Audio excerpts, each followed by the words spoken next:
should have turned on the Altdorf town music. Here we go. I'll turn it on now. Uh-huh. Nice.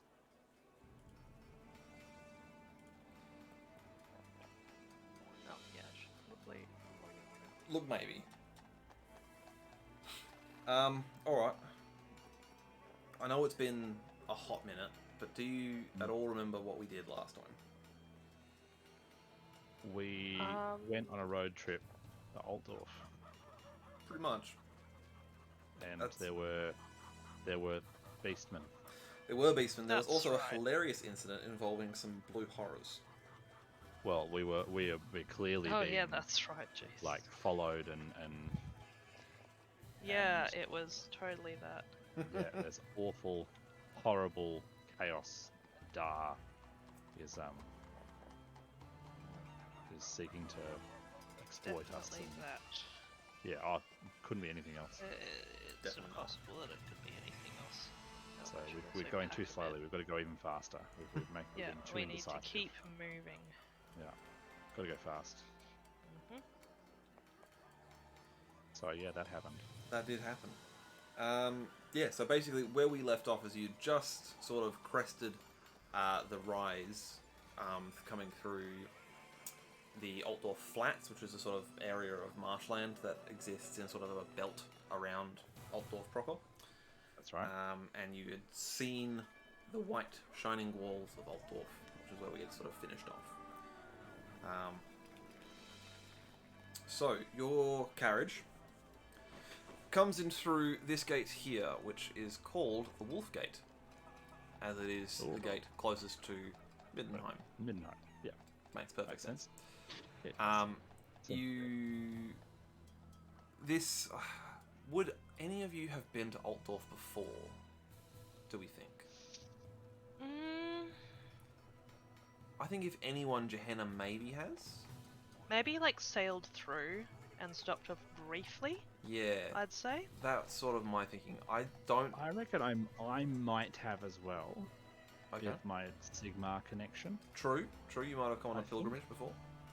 Yeah, I reckon I went on a, but I reckon I was young, like very very young. Right, so from the village I'm from, I was kind of taken into the Temple of Sigmar there, the small little shrine of Sigmar from a very early age. Yeah. And I reckon the priest took me on a pilgrimage when I was, I don't know, 10 or 12 or something like that. So it's very hazy. You know when you go on like a family holiday when you're a kid and you can sort of remember bits, but also it's very different? Yes. Yeah, agreed. I reckon that's my vibe. And I've built it up more in my head than I ought to have. Okay. Basically. Yeah, alright, I like that. That's cool.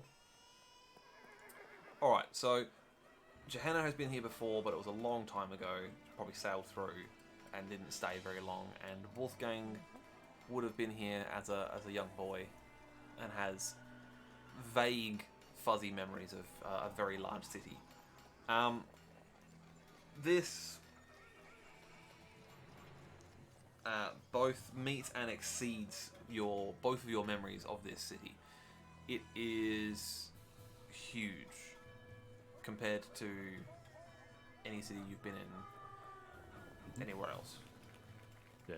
Middenheim could quite comfortably fit just in this sort of one quarter here. It is Cool. it's a massive Okay, city. that's real big.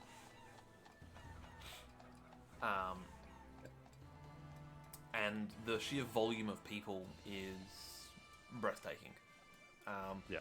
Even in this part of the city, which is not the most populous part of the city, you are both, particularly the two Middenheim guards who are with you, are staggered by just the sheer press of humanity.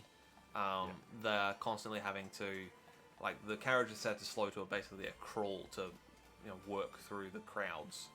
Yeah.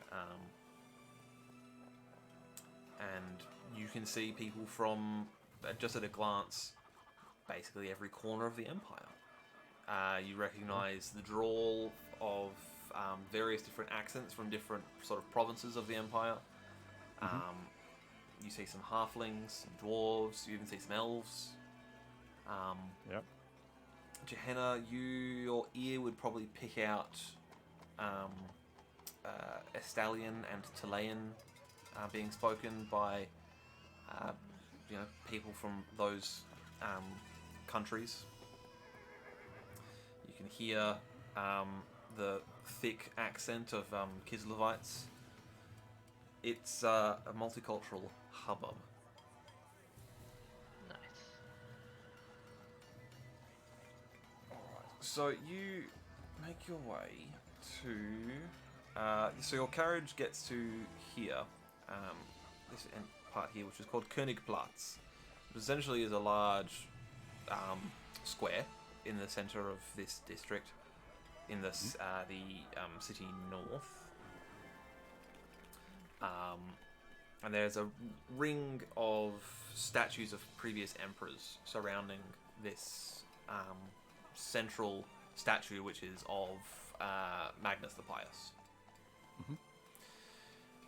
Were we, now I can't remember, sorry, were we given an inn recommendation of sorts, or were we just given some money to cover some of our or were we being actually hosted by like the palace or something, or I forget where we meant to go. So you were given money to pay for your travel on the way. You were actually being put up at the Middenheim ambassador's house, or the the guest house of the Graf when he's in Middenheim. It's kind of like a I wouldn't say it's an ambassador's palace, because that doesn't make sense. They're part of the empire. Yeah. But it's where the Graf would stay, and his representatives in Altdorf reside. Yeah. Yeah. So you have been, as defenders of the city, you have been given the privilege to stay at Wolf Hall, it is called, funnily enough. That's right. Nice. So, where on earth is Wolf Hall? Is Wolf Tor? Get out, bloody midgies. Gather everywhere. I know, they're just coming out of the woodwork.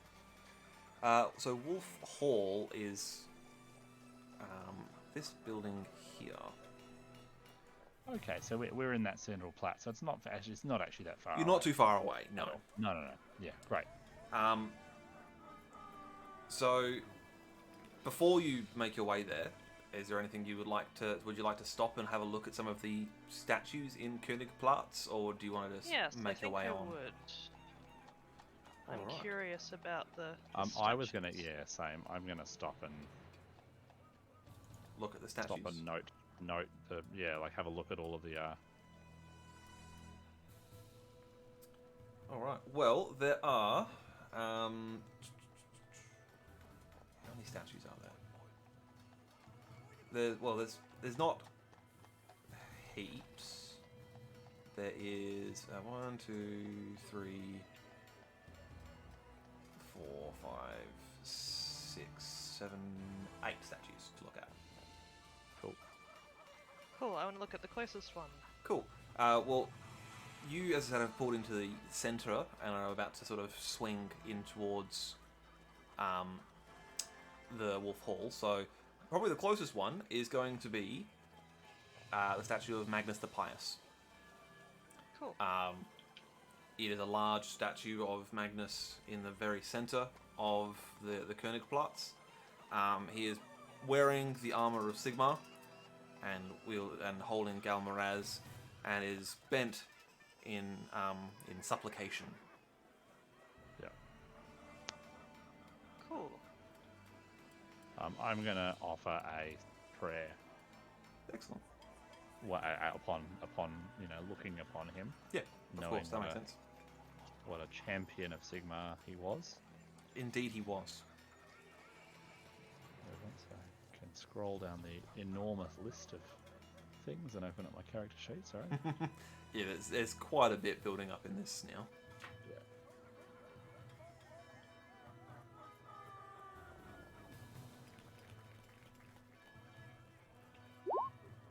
Nice.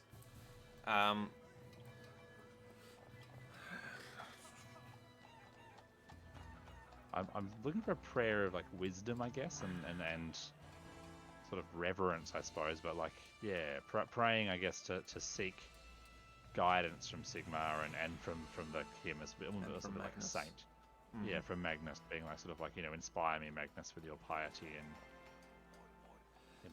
yeah, well, with +3 success levels, I think we can give you a for the next let's see, 3 hours game time. You can have a +10 bonus to any initiative and fellowship rolls. Cool. Is that fellowship directly, or is that like anything benefiting from fellowship?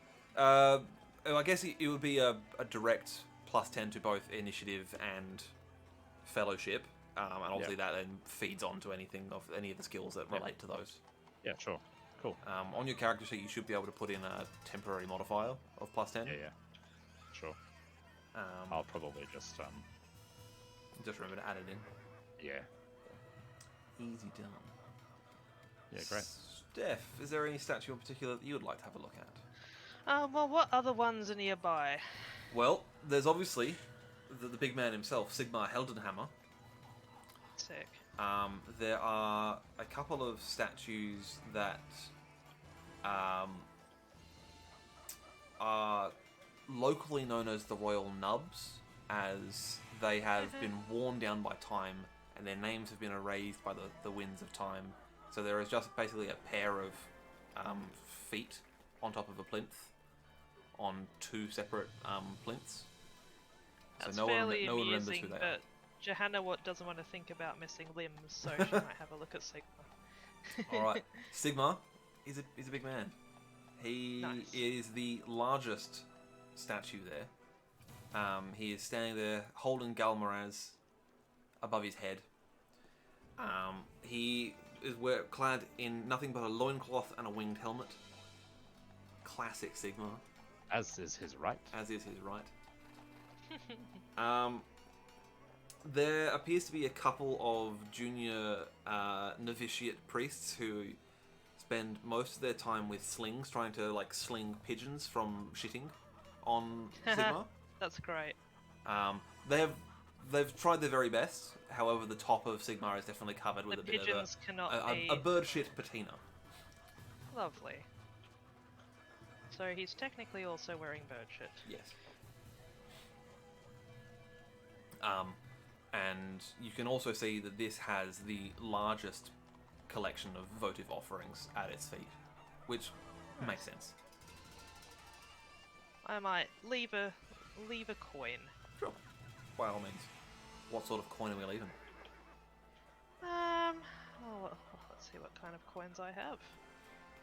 While my computer decides to load. I assume I have a silver coin. I'll leave one of those. I would boldly assume. I could probably check for you.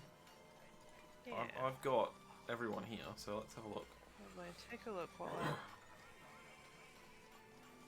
Come on. Here we go, now it loads. Character sheet. There we go.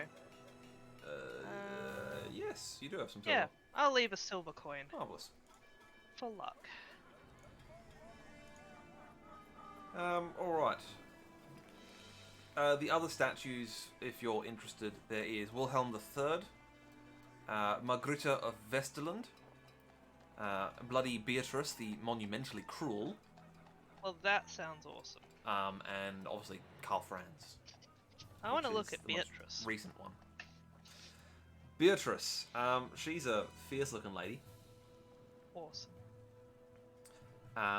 She is a fierce-looking lady holding Galmaraz in one hand, and in her other hand, held high above her head, is what appears to be a money pouch, and her left foot, rests on the head of a wolf. Oh, I see. If either of the two of you have Law Empire or Law Altdorf, or I guess Law Reichland would also suffice, you could roll to maybe understand a bit about Bloody Beatrice. I'll do that. I'll make it an average test. while that's happening, I am going to go and pray in the Sigmar I don't one know as well, shit. Of course. naturally. That makes I know perfect sense. nothing. No, you remember her as being an empress. That's about as much Cool. as you remember. History was never your strong suit. So Wolfgang, you go and approach the. I'm quivering. I'm vibrating with excitement. I would say that you could almost be said to be turgid. With excitement. I am turgid, basically. I am going to very delicately remove my religious symbol, my actual twin tower combat pendant, Yep. and I'm actually going to leave that as a votive offering Wow. at Sigmar. And I'm going to basically just I'm throwing gang signs. I'm whispering litanies under my breath. Excellent. And getting louder and louder as I get closer. Yep. I'm holding the Smith's hammer up in front of me. I'm real excited. And then I'm going to go for a prayer. Yep. Very specific, but I can see the bird shit and stuff and the statue and everything. Yep. But I'm actually going to try and go for I'm praying with sort of possibly arrogantly, I don't know. This could be misguided, but I'm intending to use my strength and faith in Sigmar to protect the statue because of what it represents for Sigmar and the Empire. Yeah, no, that's fair. A blessing of protection. Excellent. So Glorious. there's a plus 10 on that, technically, because the fellowship bonus from the previous prayer helps. But technically, the prayer, I guess, that would be an supersedes astounding the next one, I success in suppose. that case. Yeah. All right. Well, the prayer definitely goes off. So what happens here is So technically it says test. So target is one target. Test to attack your target as shame wells within for considering violence. yeah, okay. That was what happens to people who want to attack the target, I guess. Yeah, okay. So what I feel like this would be representative of in an inanimate object with non sensible creatures. I think what this would look like is Sigmar's statue will appear to almost maybe not glow is not the right term, but have more of a sheen to it than it did previously. Like a shimmer? Yeah, maybe like a shimmer. It seems maybe a little bit. Sunlight just seems to catch it a little bit more stridently. Yeah, it's almost exactly. As if the sun came back from behind a cloud and just shone just so. Yeah. And then as this sort of happens, a couple of pigeons had flown in to try and land on top of Galmaraz, and one of them lands and skids and then flies off again. Yeah. And the other one, upon seeing its compatriot not land correctly for whatever reason, sort of gets the feeling maybe this isn't for me, and flies off and goes and lands on one of the royal nubs. Yeah. Nice. The two novitiates look at you. They throw the appropriate gang signs back at you. Yeah. Come on. One of them. I don't notice them. I'm still in front of the thing, holding the hammer, going full, having my real moment here. Yeah. One of them approaches you. They're bearing a censer. And they say, traveling brother, welcome to Altdorf.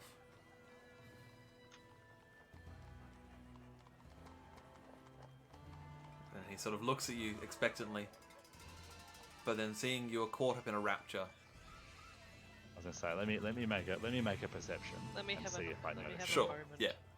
Let me make a perception and see if I notice him.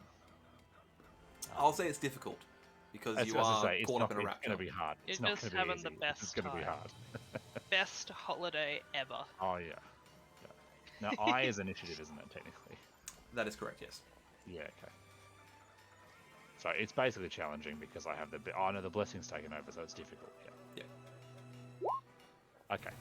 Yeah, so I sort of the scent of the censer wafts into my nostrils and kind of grounds me back in the present.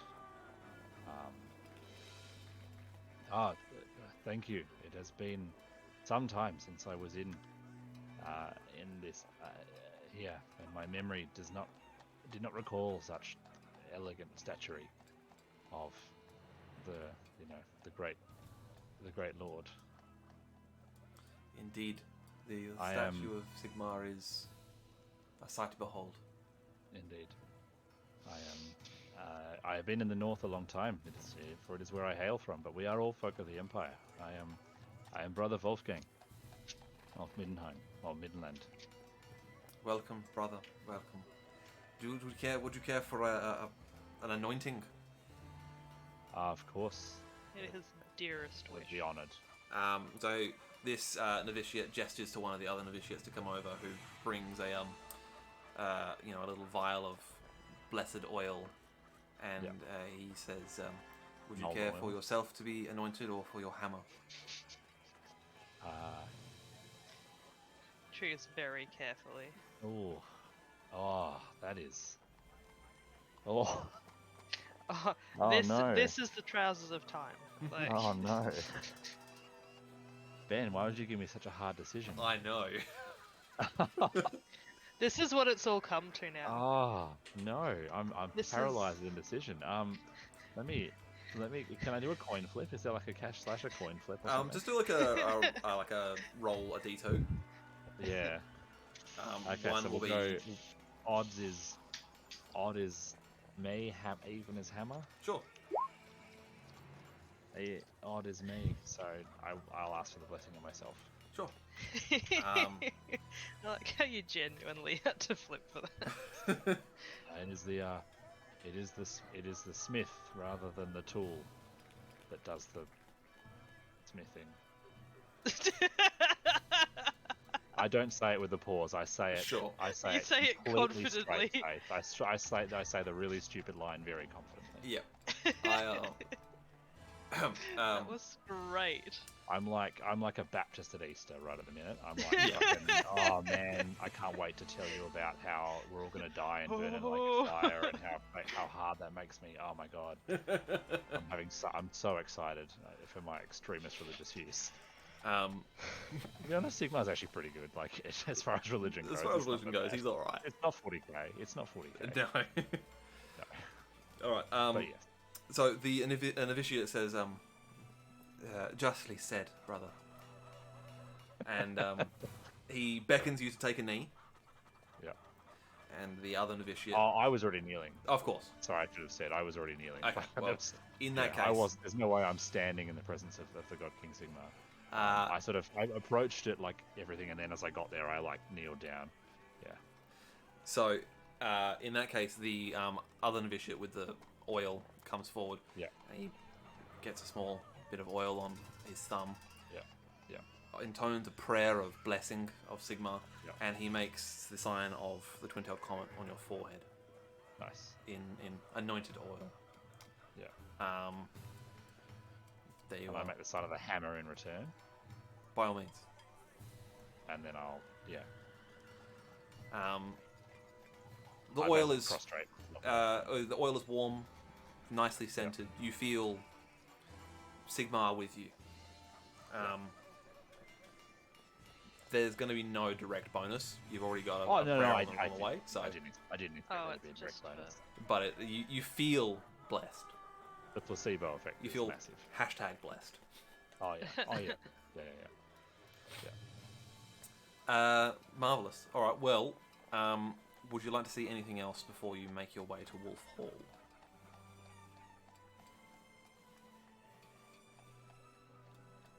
I mean, I'm fine. My intentions are to kind of get to Wolf Hall, Yeah, and like, and then I was basically Yeah. going to go straight to the main shrine of Sigmar. Yeah. To be honest, but the Great Temple, naturally. Naturally.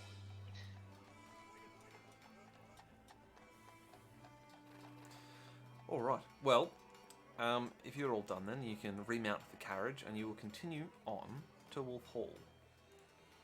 There's a bit of jostling and bustling to get through the crowd and make your way to the hall. But once you enter the Wolf Tor district, which is essentially I can't really ping it. Hang on, let me just draw on the screen for you. It is basically this little area here is the Wolf Tor district. Which? Oh yeah. Yeah, essentially. Yeah. I'll delete that now. Yeah, so once you enter the Wolf Tor district proper, it quietens down a bit. There's not a strong contingent of Middenlanders and Middenheim, residents of Middenheim living here.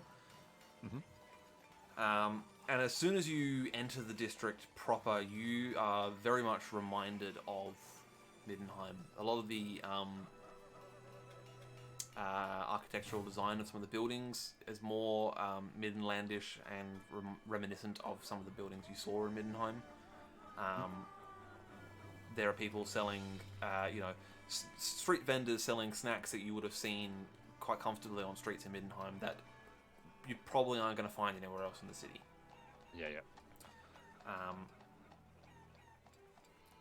The other main thing of interest in this part of the district is, I'm fairly sure,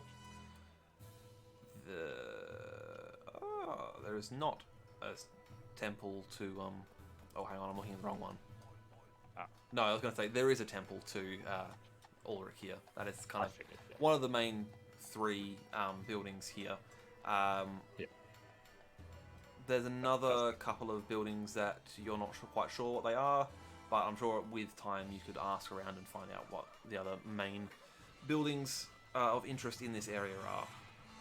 Yeah. So your carriage pulls into the sort of courtyard area. A couple of housecarls come out and assist with unsaddling the horses and helping you off out of the carriage and helping getting your luggage down. And you enter into Wolf Hall. Cool. Awesome. It is very, as I said, reminiscent of some of the other like Middenheim buildings that you have been in. It reminds you quite a bit of some of the rooms that you saw in the Midden Palace in the couple of occasions you happened to go there. Mm-hmm. But on a lesser scale. It is obviously just a small estate rather than a massive palace. Yeah. The housecarls, or one of the housecarls, leads you inside into the main hall, where you are met by a tall, imposing woman who looks you up and down and says, "Welcome to Wolf Hall, defenders of the city." And she makes an elegant bow. I will try and elegantly bow back. Excellent. You're welcome. I'm not going to make you roll for that. You've had enough practice now. I think you're probably fine at doing it. Nice. Yeah. I appropriately greet her. Thank you for the welcome. She says, "My name is Helga Wolfsdotter. I'm the steward of this house." I thought she was going to be Hilary Mantel, but okay. Now, if I'd been cleverer, I would have named her that, but I was not No, that smart. I think and you've named sensibly and in universe. I forgot that was the name of the author of Wolf Hall, so... I've been studying the Tudors, so fair it's fresh on my mind. Carry on. So, yes, she says, "Welcome to Altdorf. Have any of you been here before?" It has been some time. Yes, I came through years ago. Excellent. Ulrich most certainly has not been to Altdorf before. And the two guards, well, they're currently helping with the housecarls bring in the gear. Well, I've arranged rooms for your stay here. This has all been accommodated for by the Graf.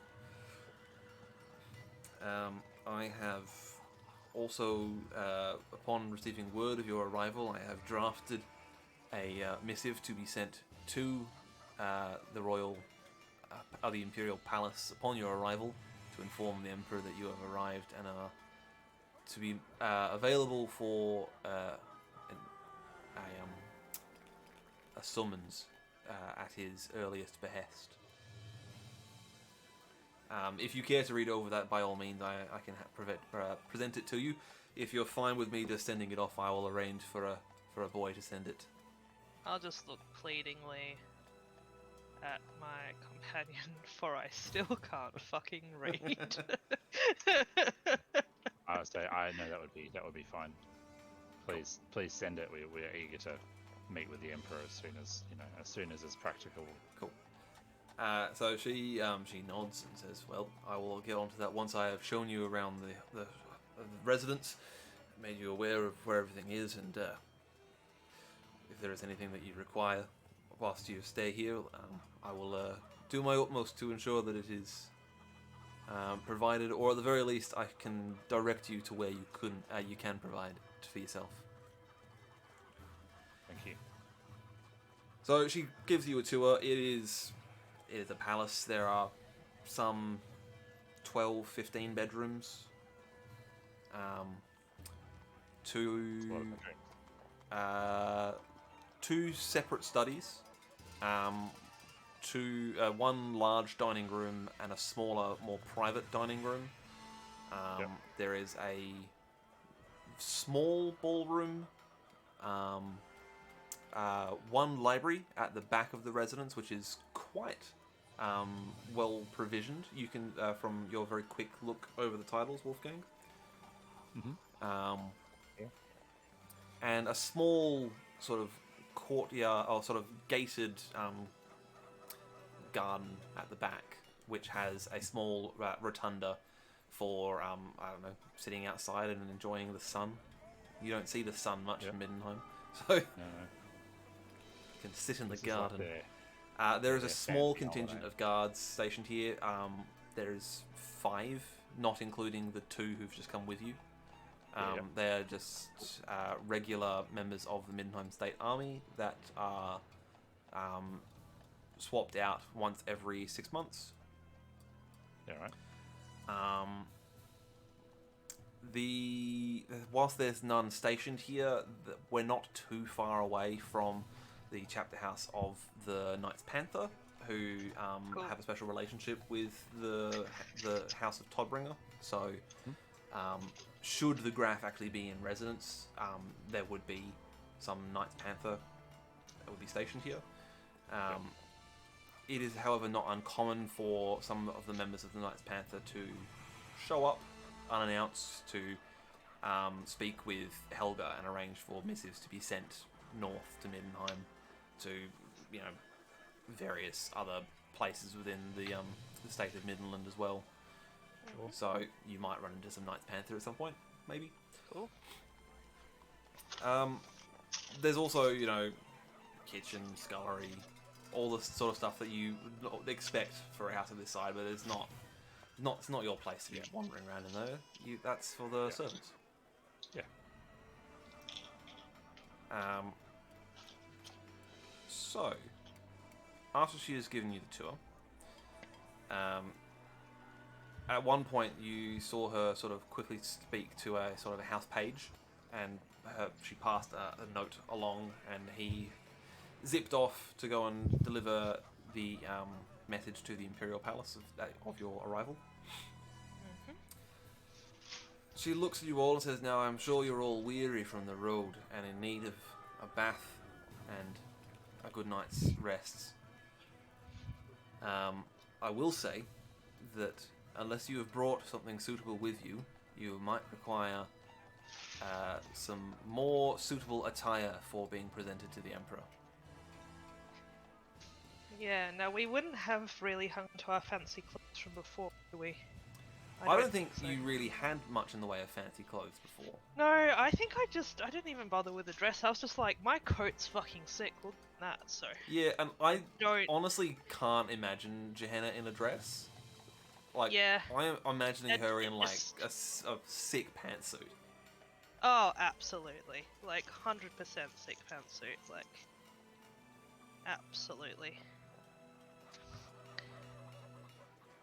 That's the As for look. Wolfgang, obviously you'll be wearing Pantsuit. your armor, but maybe you need to get a fresh set of robes Yeah, for underneath. I think so. And I definitely would need to get I'm going to go straight to the Temple of Sigmar Yes. for part of the pilgrimage. Yes. Because I've got my own mission here, but also because I want to. I need to get a new like holy symbol. Yes, things you Oh, just yeah. donated yours, Yeah. Well. and justly so. It was justly done. Yeah. Yeah. Hello, Steve. Hey. Sorry, I'm a little late. That's all right. I'm going to turn your volume up because you are really quiet. I might have to check my mic. I'm just making dinner. That's right. I've turned you up, and that is fine now. So it's all good. Right. I don't think Leon has any fancy clothes. He has what he thinks is fancy clothes, but it ain't fancy. I mean, in fairness, you would But probably I'm only be attending as an honor guard. Yeah, so my armor's fine. Your armor is fine. You might need to Polish it. and I think I would assume that you might have like a parade uniform, maybe. I don't know. If not, Maybe. If not, I don't know if you caught the part earlier.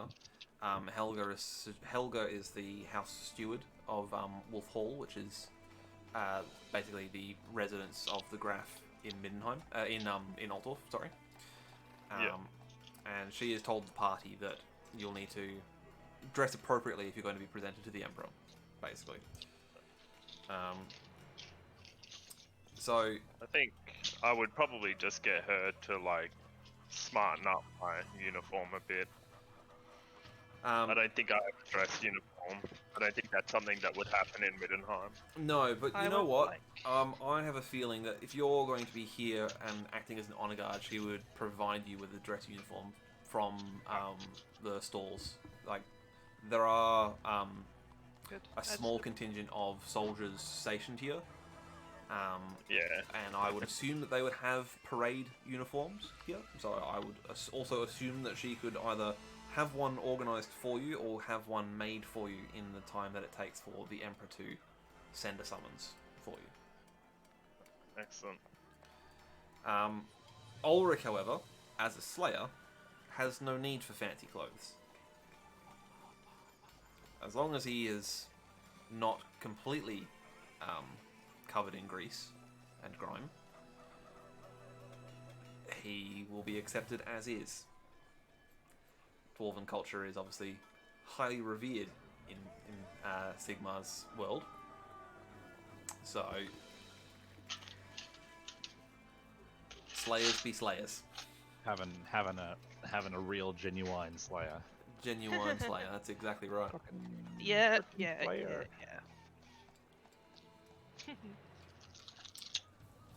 Alright. Well,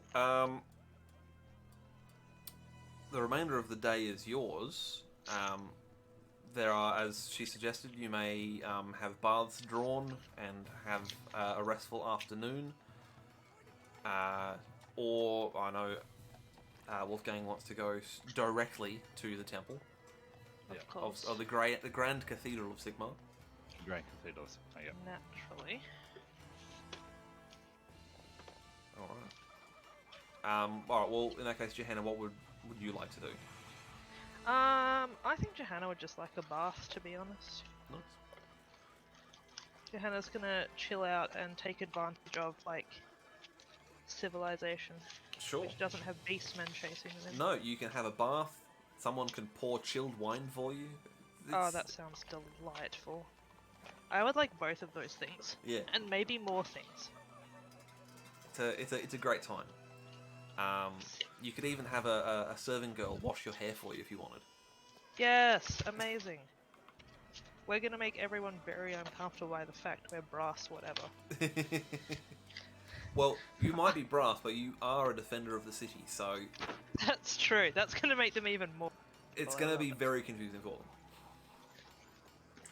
them. One hair wash and chilled wine. What would Leon be doing? I'll probably just hang out in the barracks for the representatives here. Yep. Maybe like play cards or patrol with them or whatever they do get Yep. up to. It's a pretty quiet. So the Wolf Tor district. You weren't here, Steve, so I will quickly show you. Is this area here? Yeah. Go to my computer. Yeah, sorry. I've put a rectangle surrounding the area on the map. Oh yeah, I see So it. that little section there is the Wolf Tor district of Altdorf. And it's basically like a mini Middenheim. Oh yeah. Like Midtown, like Chinatown, but Kinda, yeah. I love that. That's fantastic. Kleinerheim or something, I don't know. Kleinheim, that's absolutely what it is. Yeah. That's great. Alright, I reckon Ulrich would probably go with Wolfgang to the temple. Yeah. Because I feel like he'd be a bit lost otherwise, because he's not necessarily inclined to have a bath. He wouldn't try and find No. somewhere to drink. It would wash off the protective layer. It would wash off the protective layer of grime. I think he Yes. probably would be interested in drinking, but he's also just spent most of the trip down to Altdorf drinking. So maybe He's he needs at probably least at some fresh air capacity. off of the Reich to Yeah. And a lovely street to vomit on. just to freshen himself Fair up enough. a bit. He might. Yeah. Yeah. Okay. I guess the thighs of the city would still be pretty big for him. Yes, exactly. Yeah.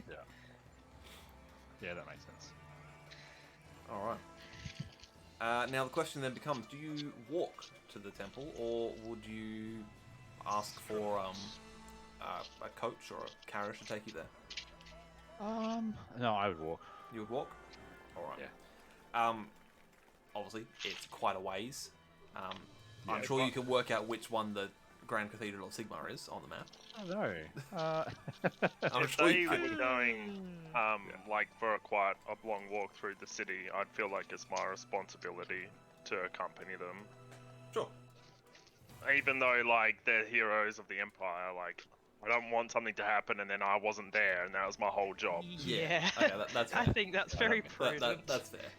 So, Makes sense. Leon will I tag just- along and maintain a respectful distance. Oh, sure. Yeah, a couple of meters behind. Sure. Despite your best efforts to try and ingratiate him, he's still not quite comfortable with the whole protector and protected relationship there. Yeah, that's fine. Like, I've definitely tried and talk to you, I think, as we walk, but I mean, I'm because gonna you be guys looking did around some, and not you know, knowing you what did else some is going on. sparring training on the trip down. So there's like That's some of true, those barriers yeah. have been broken down, but Yeah, it's of there's course. still that whole sort of like, well, I'm a guard, I'm protecting these people, so I need to try and have a degree of professionalism there. Professionalism. Yeah. Yeah. You're just like, have you heard of Sigma? Would you like to? So it takes you probably, I would say, the better part of an hour to walk from Wolf Hall here to Yeah. the Grand Cathedral here. Yep. And you must cross over one of the bridges as you do so. Yeah. Are there what sort of other things? I will be You know, right. are we seeing anything else happening and going on while we wander? Oh, actually, I was supposed to roll for something before we even Ah. started. That's all right. Like I'm not. I've had my big prayer moment at the actual statue, and obviously I'm excited to go to the cathedral and things. Yeah. But kind of business, I'm going quickly, but I'm not. I'm not ignorant of the fact that we're in an interesting place. Alright, let's roll. Actually, I'll do this in roll 20. You can all see what I'm rolling, just for a laugh. Okay.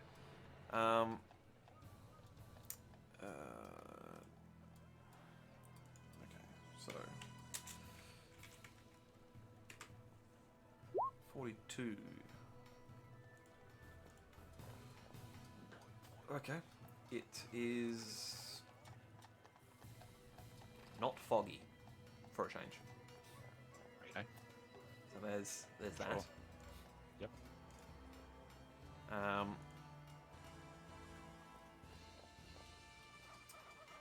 So you would be crossing over the Reich Bridge, I would think. That's the one in the middle, right? Yeah.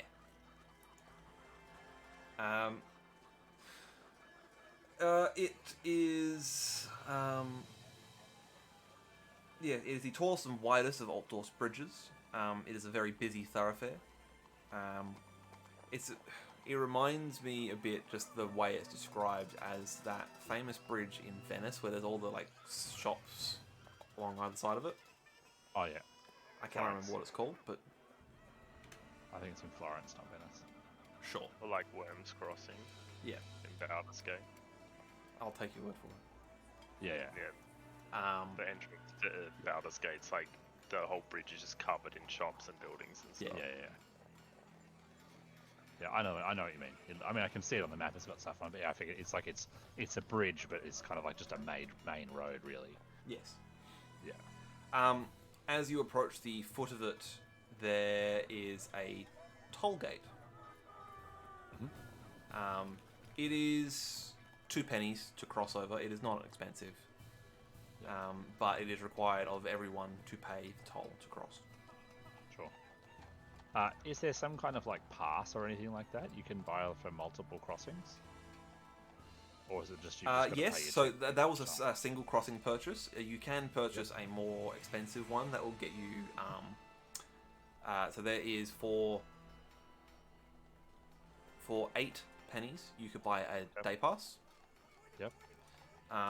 For 2 shillings you can buy a week's pass. Mm-hmm. And for a 1.5 gold crowns you can purchase a year's pass. Wow. And that will get you free passage across the Reich Bridge for the entire year. Cool. Well, I'm going to fish out 2 shillings. Yep.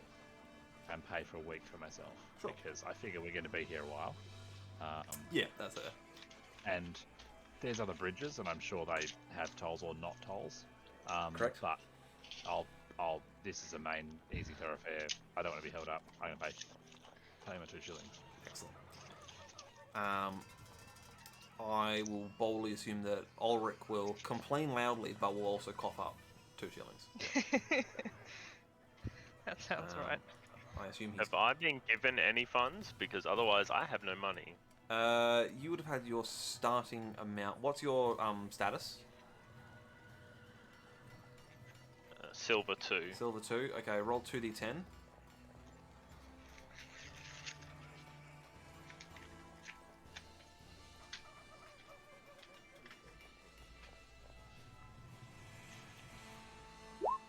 Great, you have 16 shillings. Nice. And how much was it for the day? For a day, it is 6 pennies. And for the single, I missed the single. So the single is 2 pennies? I'll just pay 2 pennies then. Sure. Cool.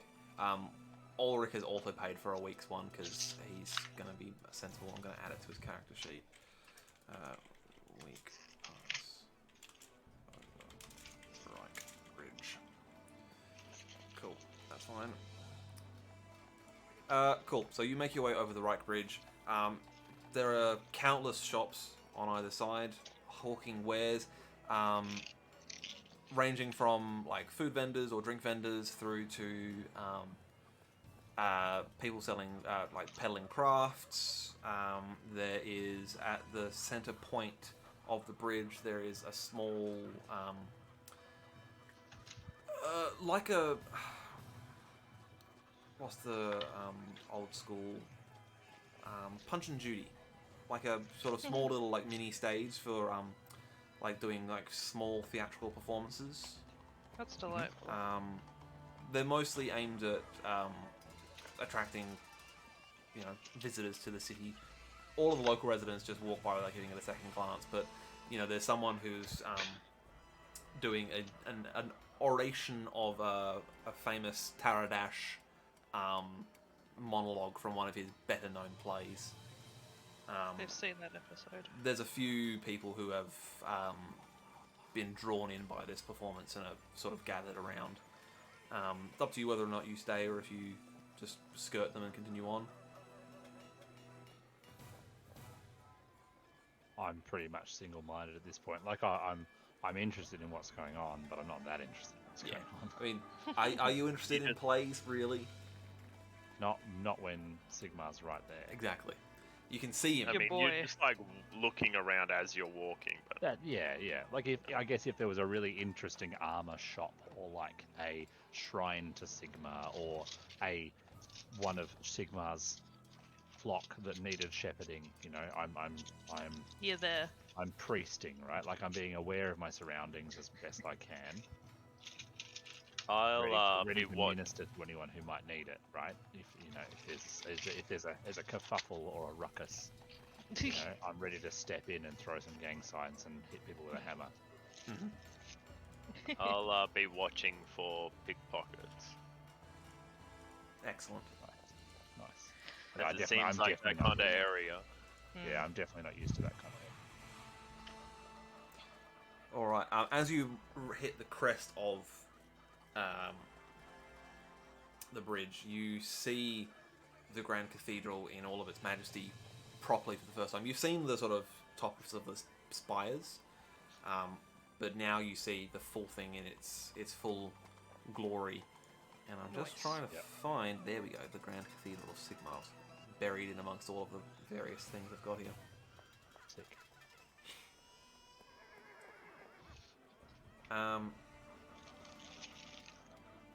Yeah, it is massive, obviously. Yeah. As is its right. Ulrich would probably recognise some of the work, as well as obviously Wolfgang knowing this by being a massive Sigmar nerd. That the temple itself was built by dwarves, and there's some very obvious dwarven architecture into the way it's structurally built. Yeah.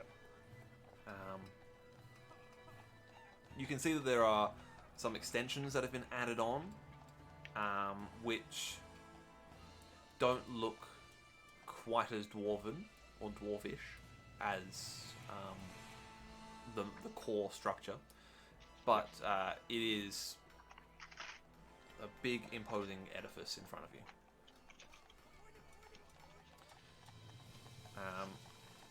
Cool. All right. Yep. You make your way into the temple. Let me open up the Grand Cathedral.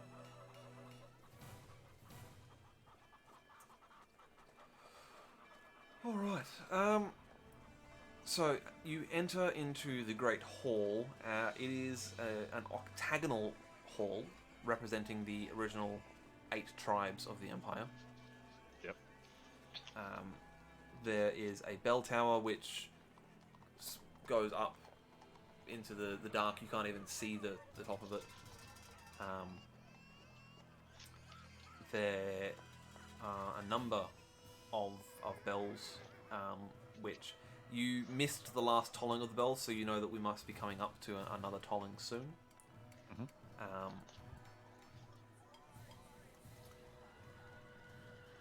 Yep. Let's see. We are at the moment that you enter, there is a fairly decent sized crowd of people. There's always people in the temple. It's very rare that you come to the temple and find it quiet. Yeah. There isn't a service on at the moment, but there are various groups of people who have come to, say a quiet prayer or speak with a priest or brother. Yeah. Yes. Where would you like to go?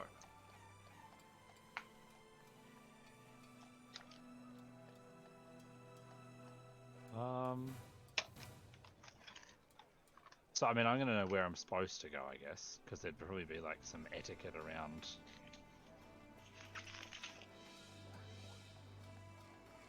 if we need to speak to anyone, I suppose. Or if there's any... I mean, we probably want to sort of do the whole, like, you process round and visit the various shrines and various points and stuff within the temple. Yeah. So I'm probably going to do that first. Yep. And then I will go. So I guess that'll take a little bit of time. Yes. And I'm probably in a bit of a teachy mood now. Like I'm not as I'm sort of excited, not quite as turgid as I was with the statue, I think, 'cause that's kind of calmed me down a bit, I think. I've got that out of my system. So, so I'm probably just sort of muttering away to the others, / anyone near me who might listen. Yep. Basically, if anyone's, about what things are or things that I remember or whatever. I mean, if I need to make a roll to identify stuff, then I think I don't think I'm going to make you make a roll for that, but I will get both Ulrich and Leon to make rolls just to see if any of it sort of gets through the sort of general fog of like new city, big building, what's going on. So I think what we'll do will be probably just, let's go average perception tests.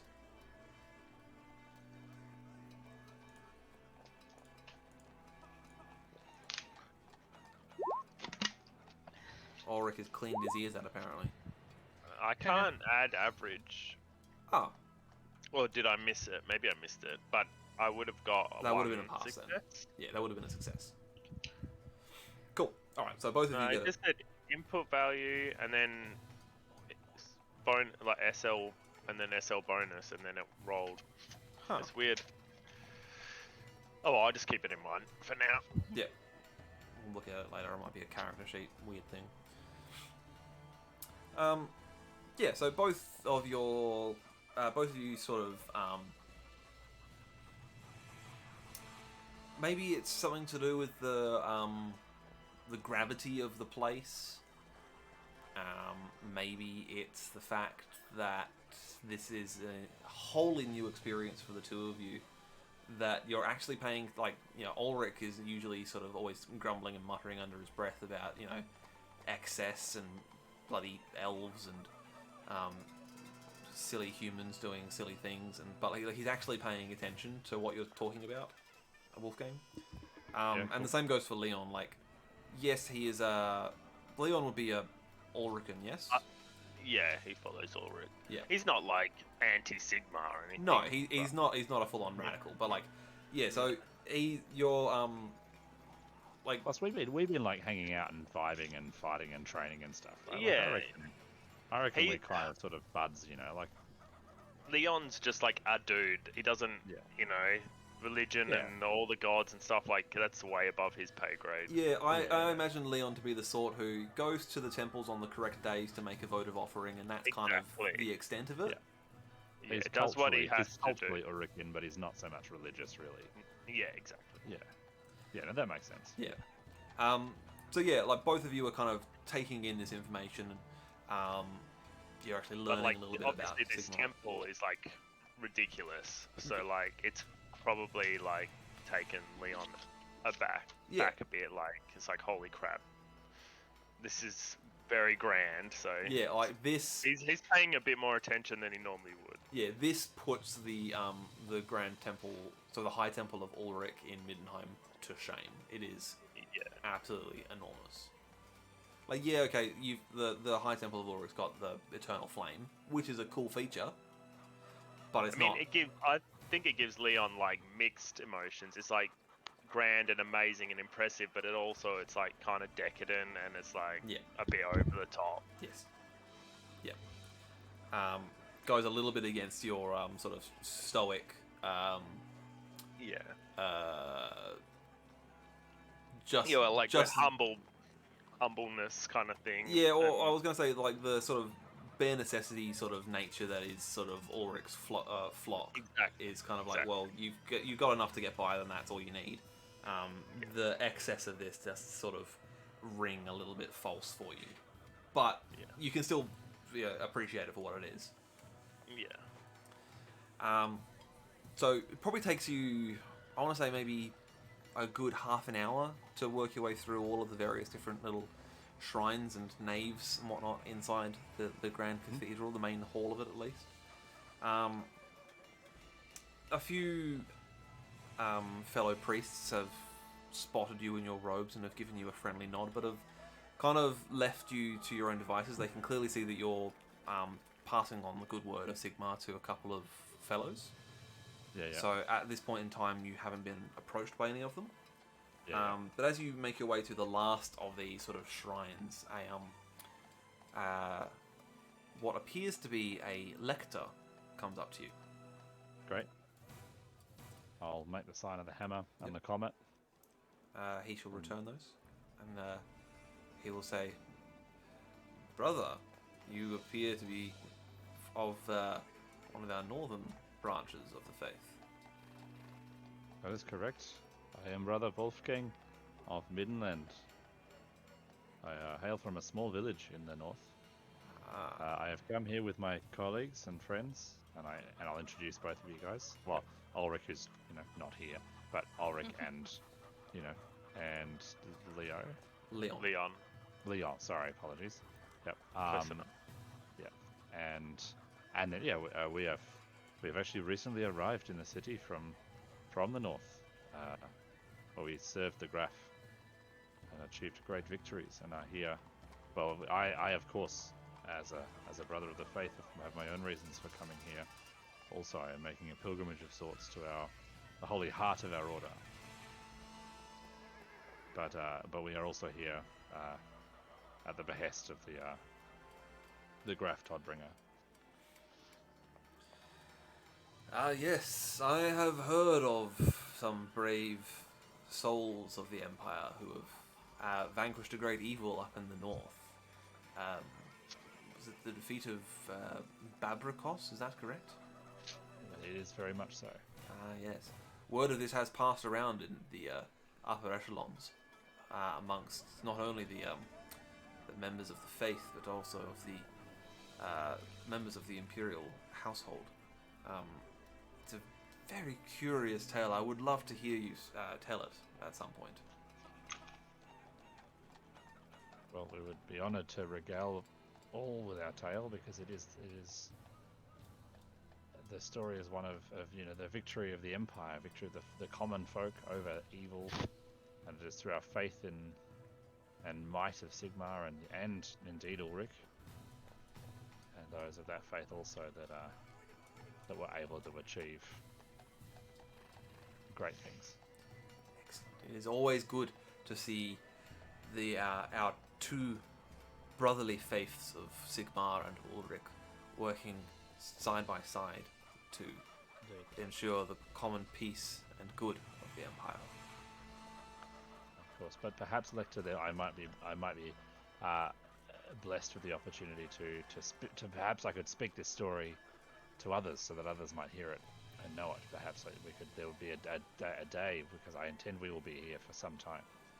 Perhaps I could recount this to other priests. Perhaps I could help spread some faith to those, particularly of the Silver Hammer, who like me go out and preach words of faith and strength and steel on the eve of battle. Indeed. I will consult with one of our junior brothers who is in charge of organising for sermons. He can find a time for you to either make a small sermon just for the other members of our order, or if you do wish to make a public sermon, we can arrange for that also. There are several sessions a day, so I'm sure we could find time for you to... Of course, that would be a grand thing to offer, I think. Once again, you are vibrating with excitement. Yeah, pretty much. Well, I will send word once I have arranged a time for you to make a tale of your adventure and success in the name of Sigmar. Where are you staying so I can send word? We are at Wolf Hall. Of course, that makes perfect sense. Well, welcome to the heart of the Empire, all of you, and may Sigmar bless you in your time here. Thank you. And he makes you also. The sign of the hammer and the sign of the comet, and he moves on to go and speak with someone else who has caught his eye. Sure. Just before he goes, I'm going to sort of just clarify.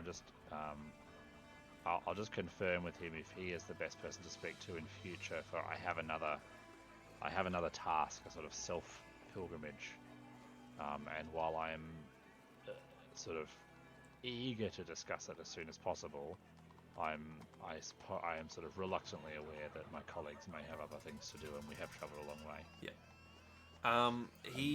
Or otherwise, is there a different rank I should be speaking to? I mean, I should presumably know who that would be. Yeah. So he himself is only one of many lectors that call this Grand Cathedral their temple of office, I guess. Mm-hmm. He himself is not probably the man to speak to, but he passes on the name of one of the other lectors who would be able to assist you with your own personal pilgrimage. And cool. I will come up with a name for that later because I haven't done that. That's fine. Yeah, that's fine. No stress. So yeah, you can spend some more time praying and wandering around and doing all sorts of stuff here, or you can make your way back to Wolf Hall, see some of the sights. So I'm probably intending on staying here a while. Then so am I. Fair enough. Ulrich, I think I'm gonna go to if there's like an equivalent place, wherever I get a new holy symbol, basically. Sure. I'm sure there'll be someone here that you can speak to. You speak to one of the priests here, and he makes mention of, of course, we can arrange for one to be brought up from the sacristy. If you could wait just a few minutes, we can arrange that for you. That is kind, but I'd be happy with just a humble pilgrim's one as well. And they said, no, it's completely it's of no bother, and Sigmar would wish for one of our northern brethren to have a holy relic worthy of his piety. That is very kind of you, so I'll wait for that. Sure. So this young novitiate disappears into the sort of back areas and comes back with a new holy symbol. It looks very much like your previous one. Maybe a bit more ostentatious, a little bit shinier, definitely newer. Yeah. But you have a new holy symbol. It looks very much like Galvaraz. Cool. Yeah, cool. Sweet. All right. If you're spending a bit more time here, I think Ulrich is probably his interest has waned somewhat. He's done well up until this point, but he's starting to lose focus. No surprises there. Yeah. I'm sort of gonna I'd urge you, Leon, if you feel the need to travel with Ulrich back to Wolf Hall, then please do. I assure you I will be safe within these halls, and if it would put your mind at ease, I will ask and see if I can get an escort from one of my brothers from the temple.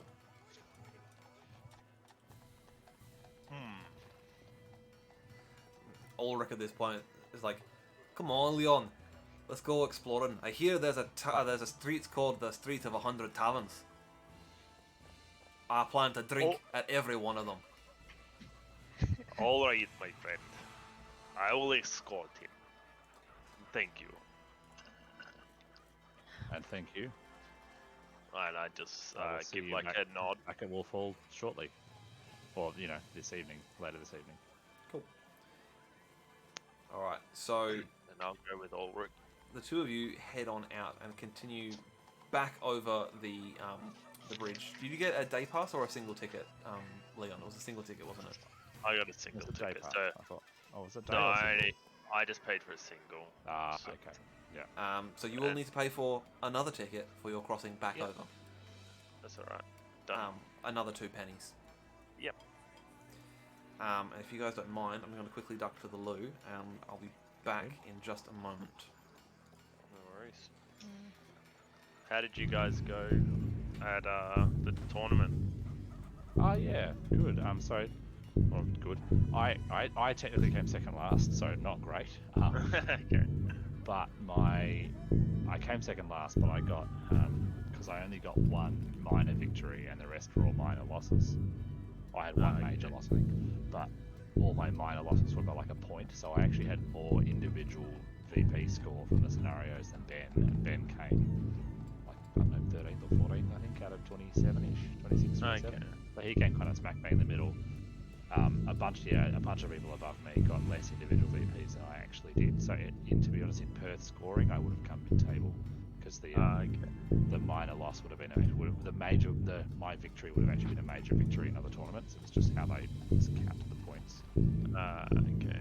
But were they good games? Yeah, really good games. Yeah, a lot of fun. Yeah, it was a lot of fun.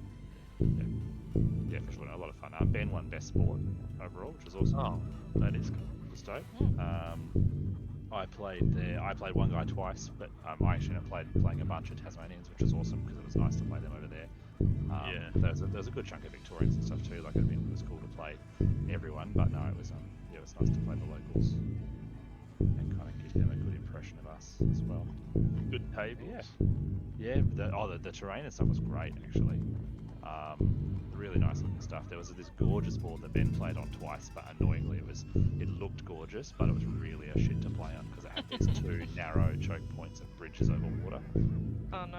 I'll let him tell you. You sent me a picture of that one. Yeah, I'll let him tell you the story of some of those. We had like some of his guys thrown off bridges and stuff, which was very cool.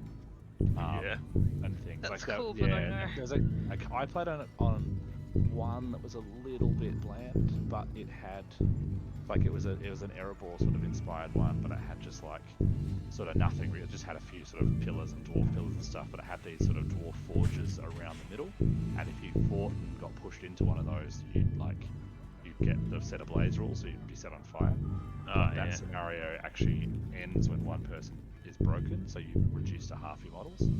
The scenario is about having the most models in the central space, and I had my Urukai scouts, so I had like 46 models. The guy I was playing the Grey Company, so he had 11. Oh wow! So that was my first game, and that was the one I won hard because he would have had to kill like so many, just to and not lose any units. Exactly, and get into the middle. And it was one of the scenarios where you start it's random deployment based on each warband. So it meant that I could deploy, and then because I'm Lurtz's scouts, Lurtz himself gets a special rule where his warband can just choose whatever he wants to choose for deployment. Oh, that's really good. Yeah, so it was just the perfect scenario for that army. And so I actually started throwing my own guys into the fire pits to kill them quicker, so that I would break and finish the game while I was massively, to try and end the game to stop him getting in, because he was about to get Aragorn in and he was going to chop his way through Urukai kind of thing. He wasn't going to get enough, but... That's such an Urukai thing to do. To start chucking your guys in. Right, that's such an evil player thing to do.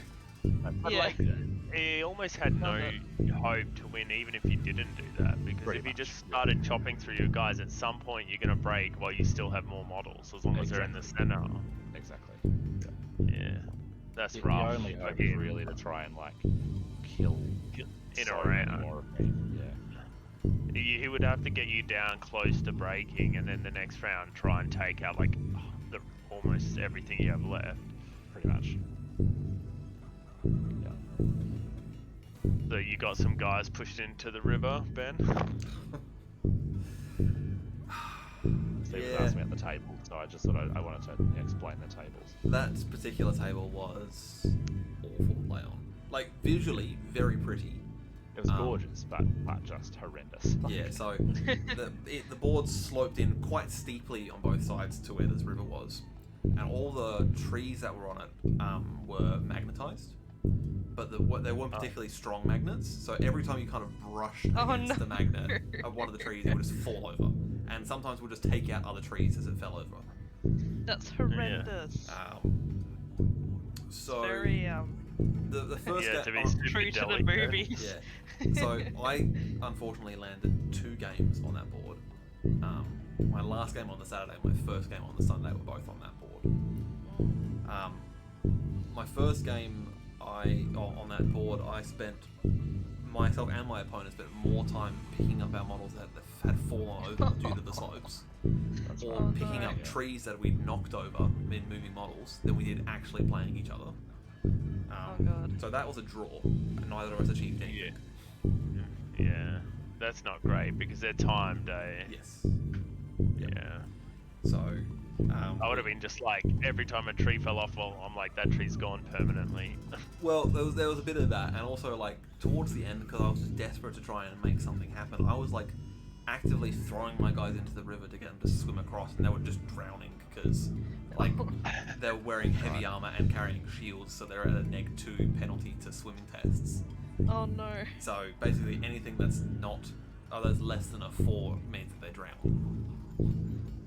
That's not So good. sad. So I was just like, I need to get across the river because like there's just 2 bottlenecks. There's only 2 ways to cross the river. There was a bridge and a ford, and that was it. So that wasn't great. My second game, on that board, I played against Bayornings, which were led by Bayorn the Bear, and he was on the bridge. I just tried to block him off as best I could. He barged into one of my models, which is a special attack that monsters can do. And for a laugh, we decided that normally if you barge someone into an obstacle, they don't go any further. But we decided that it would make more sense that he would just barge him off of the bridge, just like over the handrail and straight into the water. I think that's the move that won you. Best sport? Yeah. Yeah. Almost definitely. Because that's such a killer move. I love it. So it was like, yeah, go on, let's do that. That's hilarious. So the model gets pushed off because he has to then fall to the water. You have to take a strength 3 hit for each inch that you fall. It was a 6-inch drop. Oh jeez. But I'm wearing heavy armor, so I'm defense 6. I'd need to roll 6s, or he'd need to roll 6s to wound me. So he takes 6 strength 3 hits, no wounds at all, but he lands on his back in the water. Yeah, and drowns. And then the next turn, at the start of the move, I have to roll to see if he survives, and then I roll a 1, he just drowned. But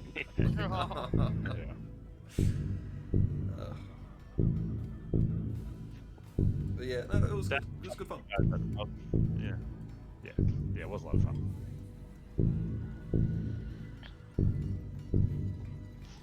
I'll need to get some advice in the future. I want to pick up something to play in that. Nice. Well, we can definitely do some And message. like practice games on TTS so you can get a feel for it and see if it's Yeah. the, It seems the fun. system for you. Anyway. Yeah. Alright, so Ulrich and Leon make their way to the Street of 100 Taverns, which is this big long street here.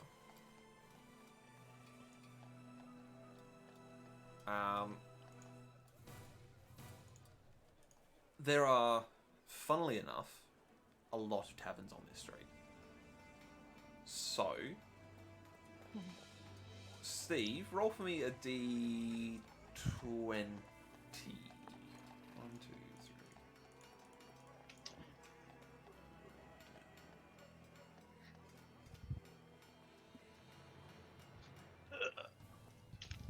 Where am I? Roll. 10. 1, 2, 3, 4, 5, 6, 7, 8, 9, 10. Cool. Alright. The first inn that catches your eye is an inn called the Drunken Bastard. Awesome.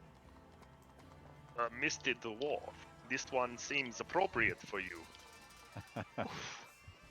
This can go one He of 2 ways. looks at it, squints because he can't read, and goes, "Hey, this Wait, sounds great." neither can I. No, neither can you. Excellent. Surely it's got a wooden sign with like a picture of a dwarf vomiting, right? Yeah. It's not a picture of a dwarf. It's a picture of a man with his head on the countertop with a big mug of ale next to him. Nice. You walk So, into the drunken I made bastard. that joke, but neither of us realize it's a joke. Yes, exactly.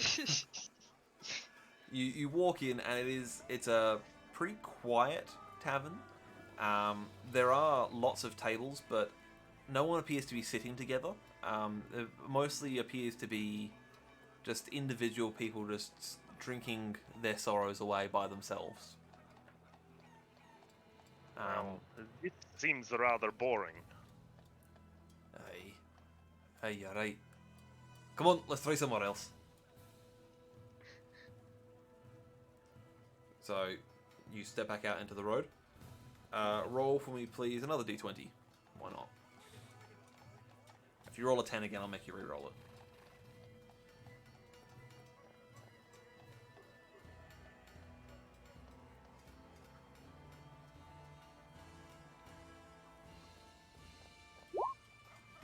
Almost. Almost. Alright, well, the very next one that you see, which is opposite, is a very flash-looking tavern called the Ensign Vomendrijk.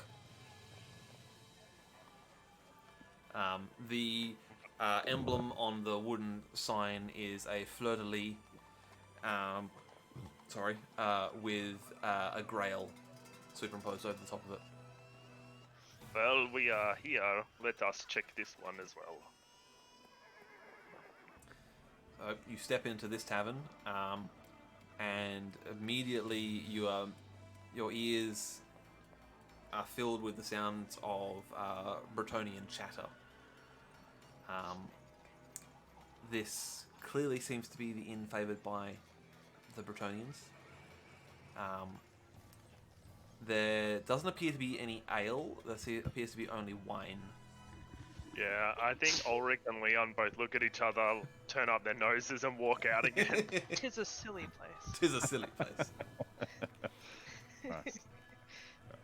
All right. Make one Oh, more. yeah, this isn't for us. 18. Marvelous. All right. Where do we get up to? 11, 16, 17, 18. Marvelous. All right. You walk a little bit further down the street, and you come across a tavern called the Seven Stars. The sign out the front, quite simple. It has got 7 stars in a ring.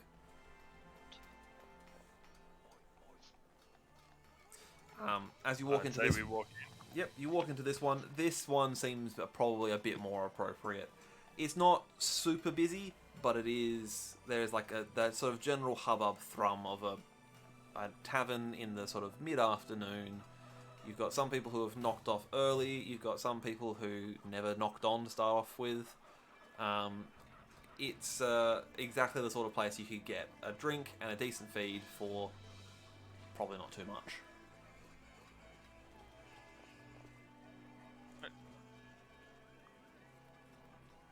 Well, I don't have much on me, but I can get us a couple of ales to start. A couple of eels. Sounds grand. Did I?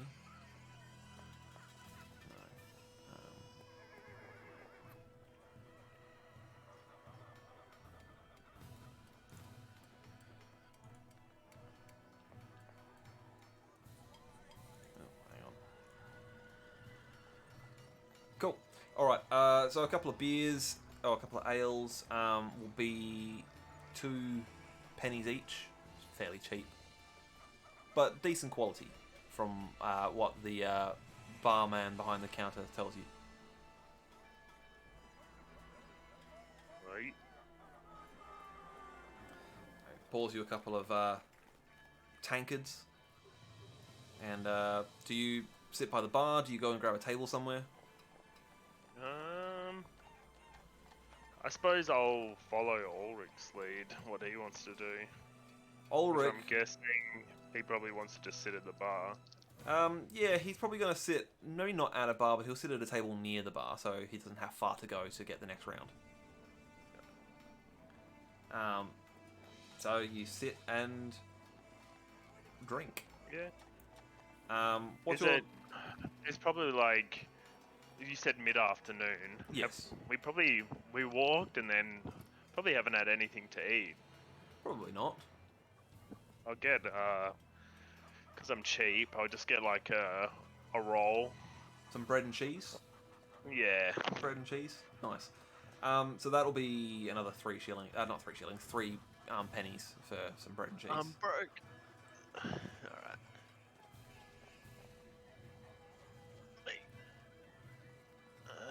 That would be quick maths. Alright.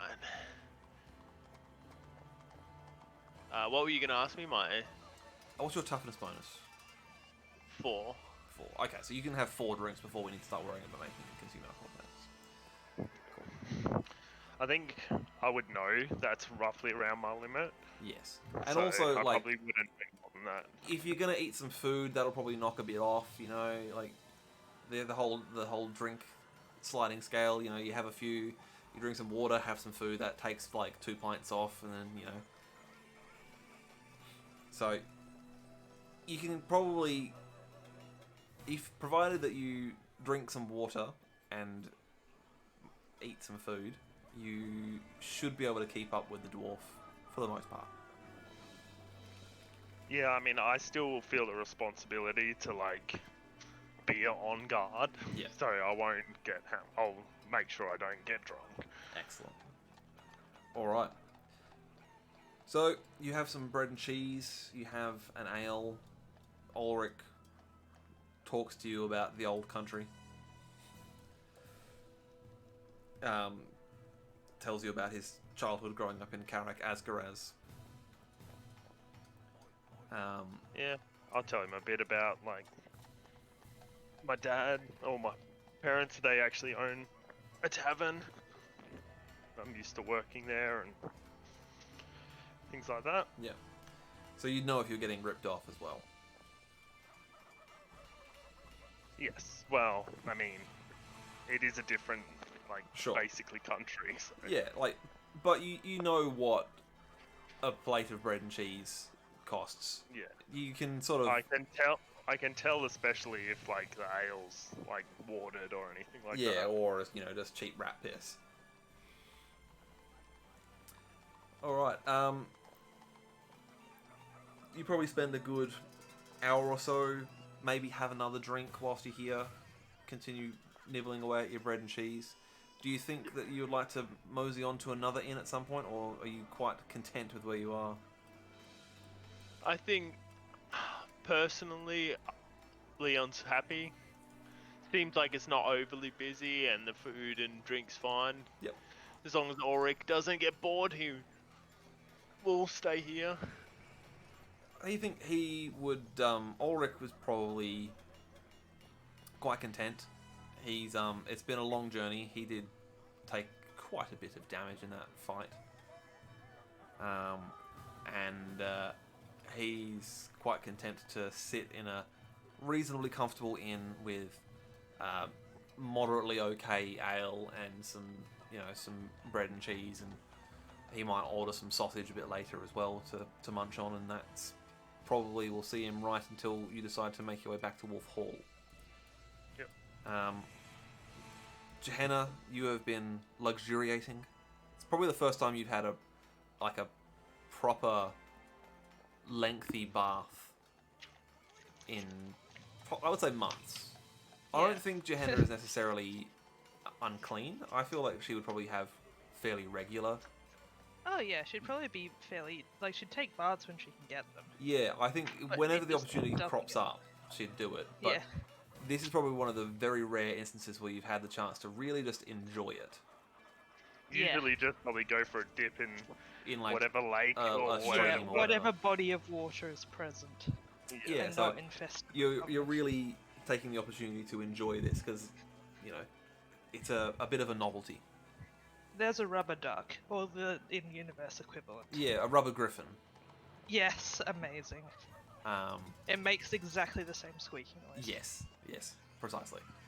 And you've had like servants looking after you. This is all quite new to you as well. Like normally, if you're having a bath at a tavern, someone brings you up a bucket of water and you're done after that. You've got to just deal with yourself.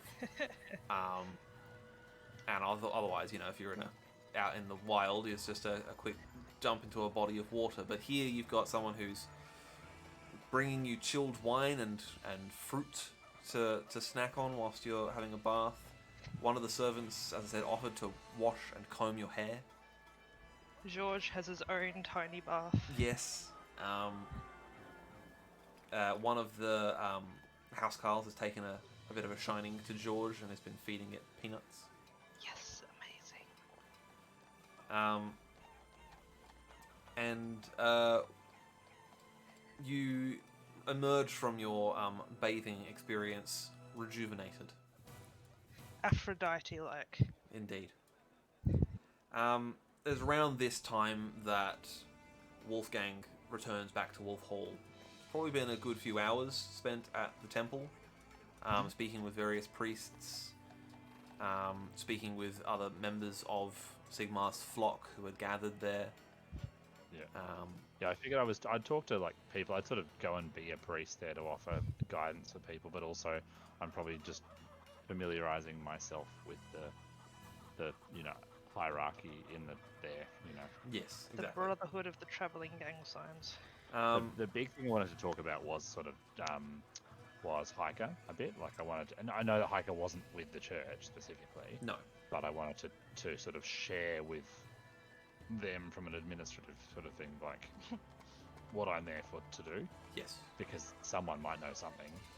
Yes. She was a So, circuit, and they might know where to find the Grey Wizard. So that's one thing. that is definitely information that has been imparted to you. One of the priests that you were speaking to made mention of the fact that the Grey College is situated within the Hexabresict, which is this area over here. It says it's number 14, but I don't think it is. That looks far too grand to be the Grey College. I actually think it might almost be this one here. That's slightly beneath it, but that looks like it's the Temple of... the Amethyst College. So I don't know. It doesn't make sense to me. That's fine. They probably can't tell me exactly where it is either. No, well, this is the thing. The Grey College itself is... if you know how to get there, you can make your way there, but the colleges of magic and the surrounding area... last time that it's hard to find kind of thing. It's its own... The colleges of magic and the area surrounding it, because of the deep and permeating winds of magic that have imbued the area, the streets kind of shuffle around a bit at random. Yeah. So even people who live there get lost. So the recommendation was to send a missive to the Grey College and ask for a guide to lead you there. But you have no way of knowing how long it will take for that missive to be intercepted and for someone to be sent to guide you. But that was their recommendation, is probably either go there and wander around and hope for the best, or to send a missive to the Grey College and hope that someone gets to you soon.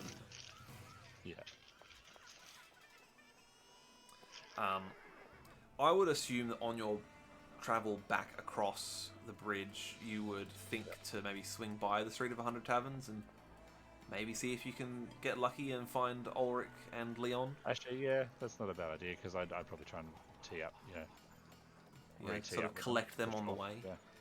Yep. Alright, roll for me please a D20. See if you manage to strike lucky and land at the same inn.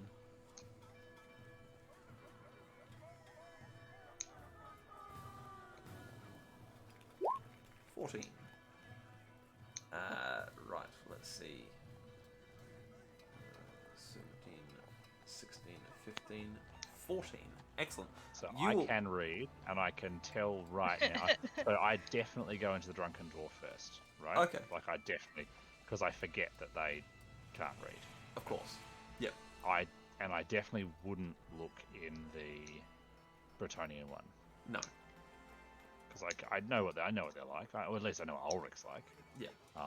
And I know what Leon's like. And no offense to Leon, but he's not persuasive enough to convince Ulrich to drink in a Bretonian tavern. And plus, I've been drinking with I've known Leon for the last little while now. I don't think he's going to want to hang around with a bunch of like over the top stuck up Bretonians. No. So. All right. So the first one you poke your head into is the narrow it down. the drunken bastard. Yeah, that's right. A very cursory look through that one, you realise that they're not there. Yeah. What you have rolled is a 14, which lands you on a place called the Holy Hammer of Sigmar. Excellent. Now, I feel like it might be hard to get me to leave now. This is like Disneyland for you. That's it. okay, you. Alcohol. Let me see. Right. So you walk up to the door and find that the door is locked and barred. Day ruined. Do you knock? Sorry, knock where? At the door. The door to this tavern is locked and barred. Oh, yeah, absolutely knock. Yeah. Cool.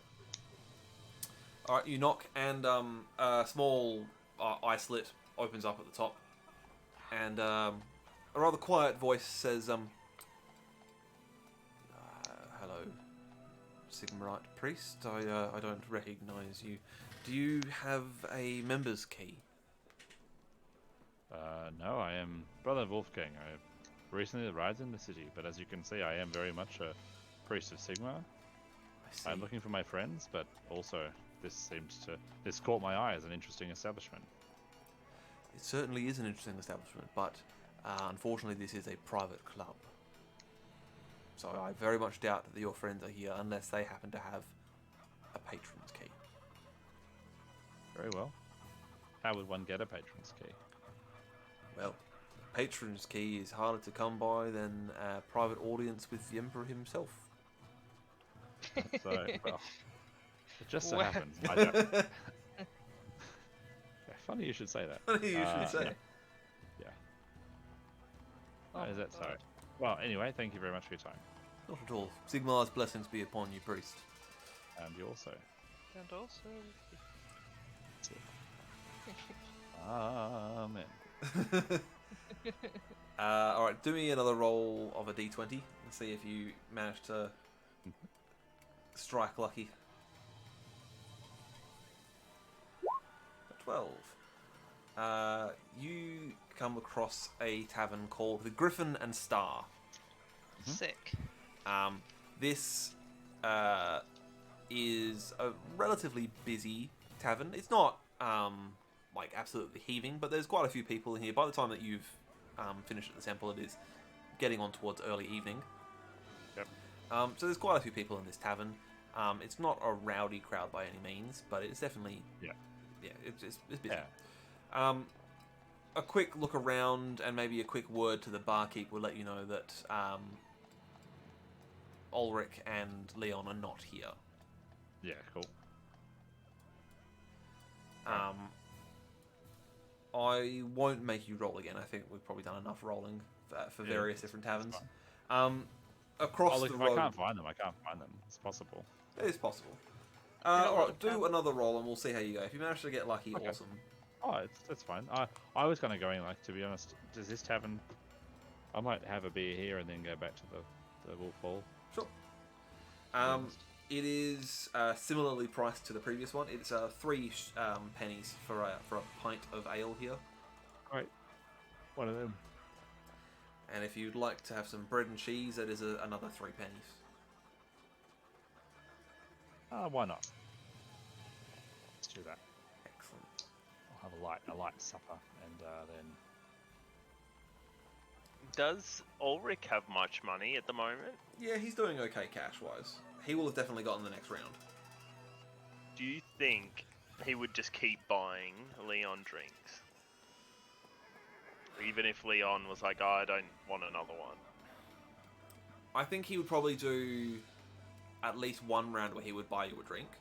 But if you insisted the second time he went to go and buy a round that you were done, he would be like, alright, Fair enough. You say you're done, you're done. But he would definitely get you probably one more drink than you were willing to have.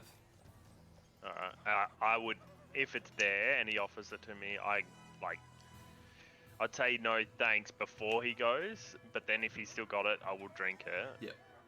Because it's rude not to. And if he kept buying me drinks, I would keep drinking them. Yep. But I do insist every time, like, no more. So if he would stop, then that's all. I just wanted to check what you thought. Yeah, no, I think he would have definitely gotten you one more than you would have wanted. But after that, if you'd said the next time, no, I'm good, he's not gonna push the subject. So I reckon he would have gotten probably another 4 rounds after the initial one that you had. So he would have bought another. What's that? But then 2, 4, 6, 8, 10. 4 would be 16 brass pennies. 4 fours. But he wouldn't have gotten. He would have only bought. Wait, it was 2 pennies for a drink. Yeah. And he would If have he's only, buying rounds for both. but he us, wouldn't have then that'd bought 4 rounds for. Like, how many drinks do you think he would have bought for? I would have asked him to stop after I had my 4th drink. Okay. So. Alright, so that's 16. And then he would have also bought some sausage, which would have been another. So let's say that he spends, let's call it 20 pennies altogether. So we probably would have been there for like a couple of hours. Yeah, a good couple of hours. Alright, so he's spent some money on some food and ale. And you happen to stumble... not stumble. Ulrich is fine. He's got a stupidly high toughness. Toughest bonus of 5, so he would have been right on his limit as well. So you maybe have a little bit of a sway to your step, but you're not, like, drunk. I've just got head spins. Yeah. So you make your way out of the 7 stars at almost happenstance the same time that Wolfgang finishes up at the Griffin and Star, which happens to be on opposite sides of the street, sort of one removed from each other. Nice. Excellent. So we got close. You were close. Yeah. When we come out, I just point at Wolfgang and then go for a high five with Ulrich, but like with my hand down low. Yep. Nice. Ulrich is feeling convivial, so he will take you up on the high five, even if he does Will think it not is leave somewhat any- degrading. So you join up with Wolfgang and you make your way back to Wolf Hall. When you arrive there, dinner is being served. Gehenna has already found a place at the table. Oh yes. And you all tuck into a really nice. I could use something to soak up all the beer I've drank. Being that it is such a small sort of staff, everyone on staff, other than the servants, sort of eat together. So Oh, that's nice. the steward sits with you at sort of the head of a long table, and the sort of housecarls and soldiers sit down sort of the other end of the table. So you're all on one big long table together, sort of eating a rather fine spread. Awesome. Yeah, cool. And conversation passes around. If Wolfgang, if you were to speak to Helga, she would be able to organise for a letter to be sent to the Grey College. She can organise that for the morning. Yeah, I'll do that. Unless there's anything in particular you wish to do of the evening, then you can sleep in a rather comfortable bed. Yeah, I think that's it. Oh yeah. All right. Well, following morning, we need to roll to see if it's foggy or not. I'd probably hit the sack pretty early and try and get up before dawn. Yeah. It will be foggy today. Awesome. Alright, let me get the fogs table up. That's really cool. I like that. Alright, where are you guys? You're in that region. Alright, let's see how bad the fog is. 15. Okay, it's pretty much localized to the rougher parts of the town, which And which is kind of mostly sort of this Just lower down. area. Hang on, I'm gonna. It's kind of this area is the sort of rougher parts of the town near the water. Right. I've not intentionally drawn a penis. I do apologize. Sure. But yeah, that's We're very disappointed that you didn't intentionally draw a penis. Bit more of a butt plug there. yeah, yeah. Anyway, Citadel paint handle. so yeah, that's sort of the region of the city where the fog is densest, I will say. I'll in my little green circle, I'll go for a jog in the morning. Sure. Do some laps around that kind of area. Yep. I guess from this sort of point, sort of the points closest to the river, you would kind of see the fog in the distance in the morning. Let's see how bad the fog is. So that determines the extent of it. But how bad is it? 15 also. Oh, it's only a light mist. So for those interested, if you are in that area, a light mist reduces ballistic skill and perception tests based on sight by -10 if the target is greater than 50 feet away. Yeah, right. There are some particularly interesting things that can happen with the fogs in Altdorf. Namely, if you roll really badly, you can get a fog that covers the entire city in what is called a miasmatic stew. Ooh. Alright. Sounds Where tasty. ballistic skills and perception tests based on sight get a -30 penalty if the target is greater than 5 feet away. Ooh. Spicy. And if you are in the stew, you must make a test to avoid contracting a disease. Lost in the stew. Lost in the stew. The next step down from that is called a pea super, which I thought was quite a That's quite a fun amazing. name. I love that. That has basis in real life. Very fog much so, naming, yeah. I'm sure. Alright, so there's a light fog around this sort of area. So the following morning, Helga has organised for a page to send a missive to the Grey College. Is there anything that the remainder of you would like to do of this morn? Do you need to acquire some new vestments? Yes. Absolutely. Excellent. Alright, well, what about the rest of you? Does the Graph or like the housecarls and guards have an armory?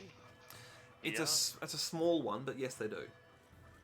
Because I would talk probably to the housecarl, I guess, to see if I could borrow a halberd for when we meet the Emperor. Yeah. So I don't have spear, like, because the halberds are more like, expensive weapon. Yeah, no, that's fair enough. I would assume that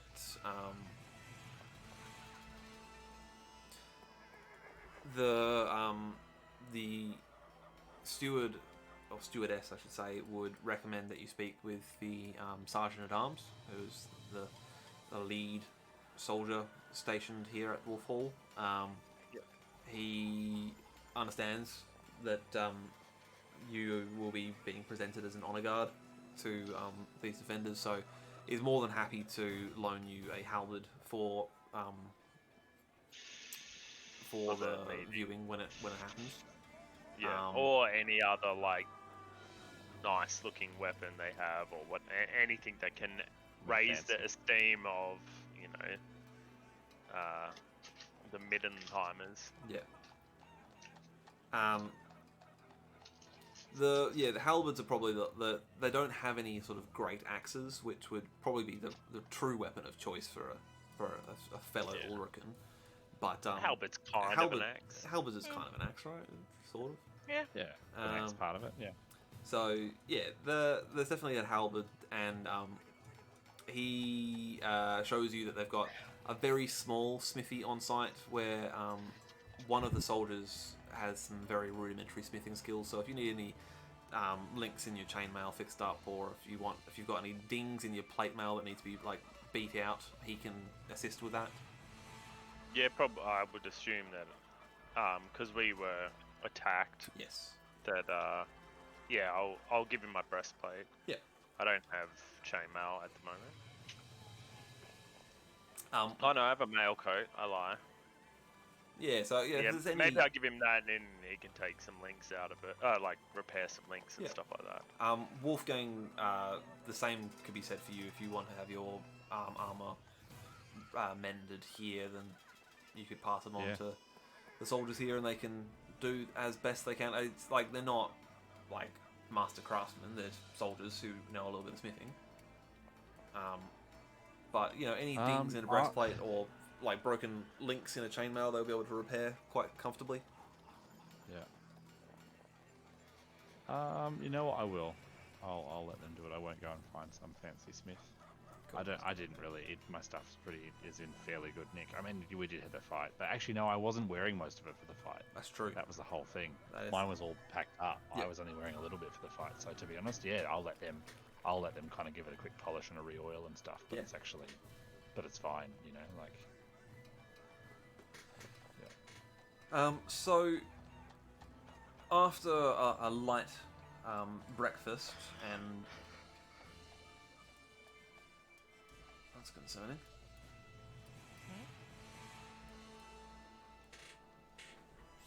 Beeping noise.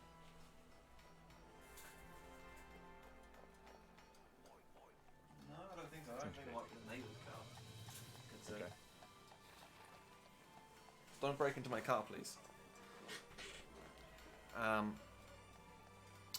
So after a light breakfast, the page that was sent out first thing that morning returns with a young student of the Grey College. Mm-hmm. He says, begging your pardons, sirs, madam, I've brought back a student of the Grey College who has said that they'll be able to guide you to the college if that is your wish. Oh, that's very kind. Yes, that would be my wish. Very good. They are currently waiting in the entrance hall for you. Very well. I'll come down and the page sort of nods his head to all of you and leads you out into the entrance hall. Wolfgang. There is a scrawny-looking youth, probably late teens, maybe early 20s at the oldest. Mm-hmm. Wearing sort of various different shades of grey, and she steps up and says, "Brother priest, you wish to find the Grey College?" Indeed, I do. Very well. Do you have other fellows who wish to accompany you, or is it just yourself? I'm not sure. Do any of you wish to come with me? To speak about, to talk with the Grey Wizards about Hiker? Or perhaps Leon wants to just come along for the walk. Yeah, I'll come along. I think... if you believe you require my service, then yes, I will come. If not, I will not. I don't know that we will need your service, but you're very welcome to come nonetheless. I'll leave it up to you unless the captain has other orders for you. I think this one is not my place. Very well. Ulrich is like, hey, I'll most certainly come and speak highly of the dead.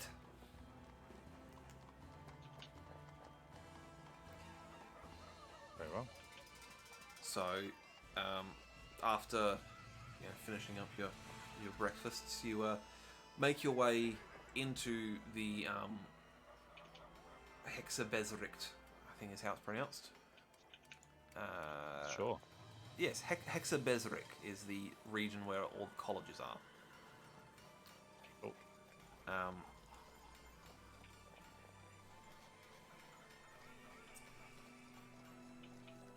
Yeah, so you make your way into this sort of big mass area of vast colleges and whatnot.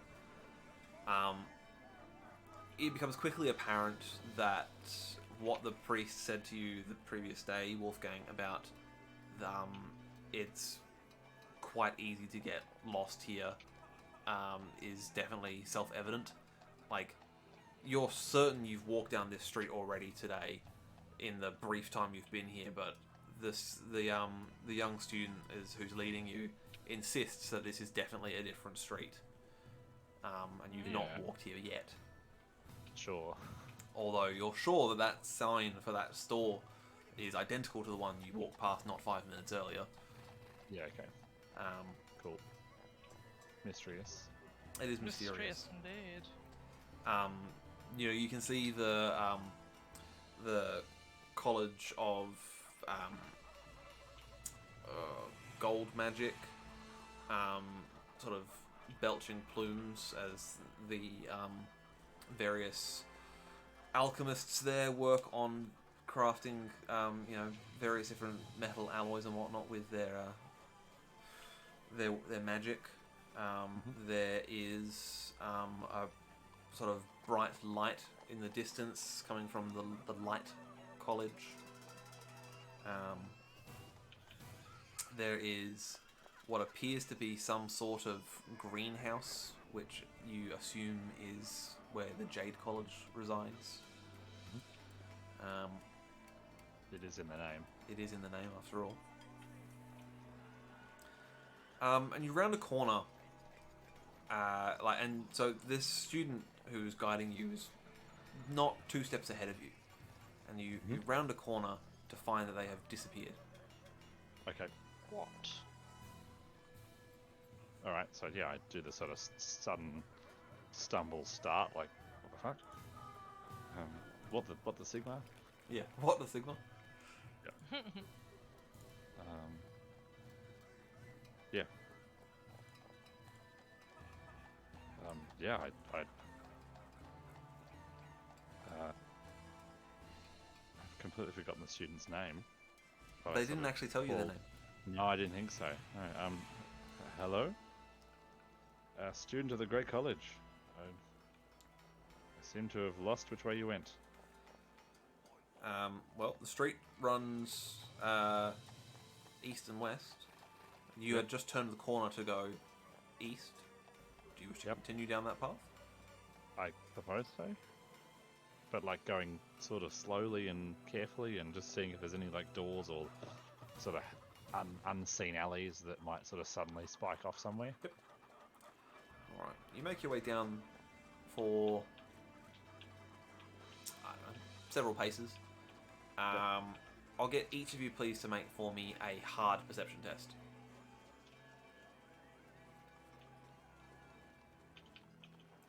Alex, your bonus will have worn off by now. Of course. Yeah.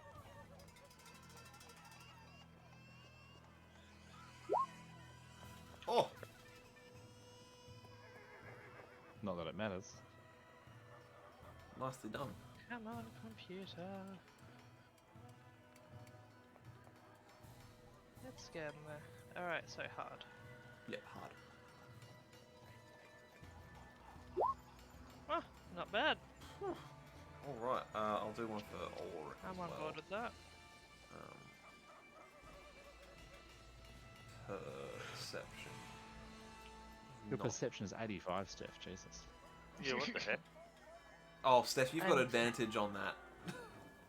Oh, I forgot to take off my advantage. Sorry, let me. I was gonna say, sorry, gee, I whoa. can see everything. Try that That again would've if you been don't mind. 35.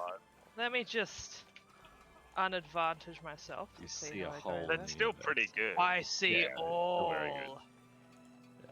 Let's I try think that I have again. the same perception as Wolfgang, which is 39. Yeah, There that we is go. more like it. I don't see. Ulrich shit. also crit fails. No, so- 66. I'm like, what's a You got- street? You guys just like look opposite directions and then turn and just like slam into yeah, each other. exactly. Yeah. That's exactly what we happens. do. I think that's what I do, yeah. Oh, that's great. And you end up in a heap in the middle of the path. Yeah. What the Sigma, man? Wolfgang, you're you're pretty confident that you're going the right way, but then you hear this sort of clang from behind you and turn to find these two comically on the floor rubbing their heads. Yeah. When we're not wearing anything clangable on our heads, we don't know how it's happening. Exactly. And it is at that point that a gentleman steps up behind you, Wolfgang, and Yep. says, I hope you don't mind my mentioning it, but you guys appear lost. We were just looking for our guide from the Grey College. Ah. Like shadows are the disciples of the Grey College, and sometimes they forget that not everyone can walk the paths that they do. Please. I have more awareness than you might think, but I understand what you mean, yes. Here, and he reaches out a hand to Ulrich to offer to help him up. I think Ulrich would look at the hand and let them stand up himself. Absolutely.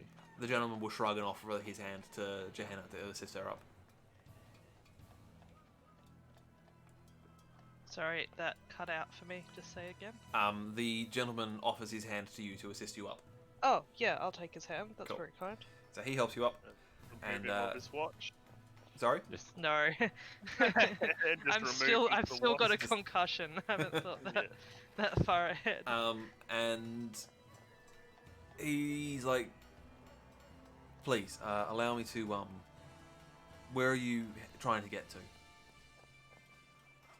well, we are trying to get to the Great College. Of course, the Grey College. Well, you happened upon the right man then. My name is Dirk Longsley, and I am a Shadowmancer of the Grey College. Very So well cool. met. I am brother Wolfgang Wigmar, friend to the late Heike Schwartz of the Grey College. And here are my companions. This is Johanna, also friend to Heike, and Ulrich, also one of our traveling companions. I have made it my mission to come on as a priest of Sigmar. I've made it my mission to come on a pilgrimage to speak to those of her brethren, of her brotherhood or sisterhood, as it were, so as to share in some of the tragic news of her loss with her family and close,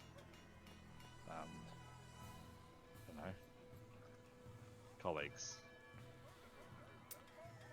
I have heard of Heike.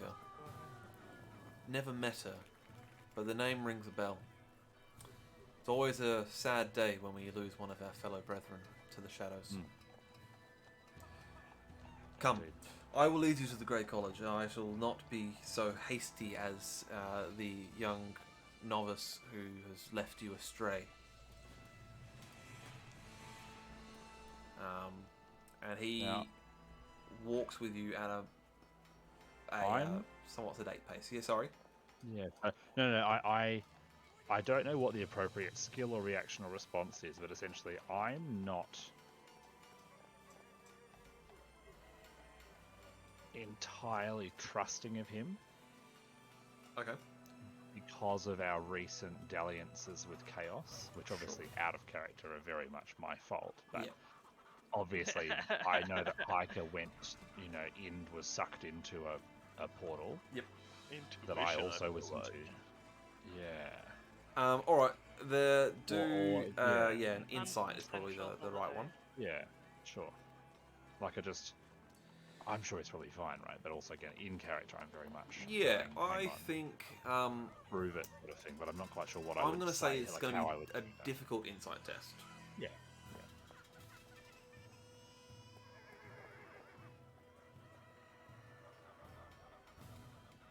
Sorry, not insight. Intuition, I think is what it's called. Intuition. Yeah, intuition. Yeah.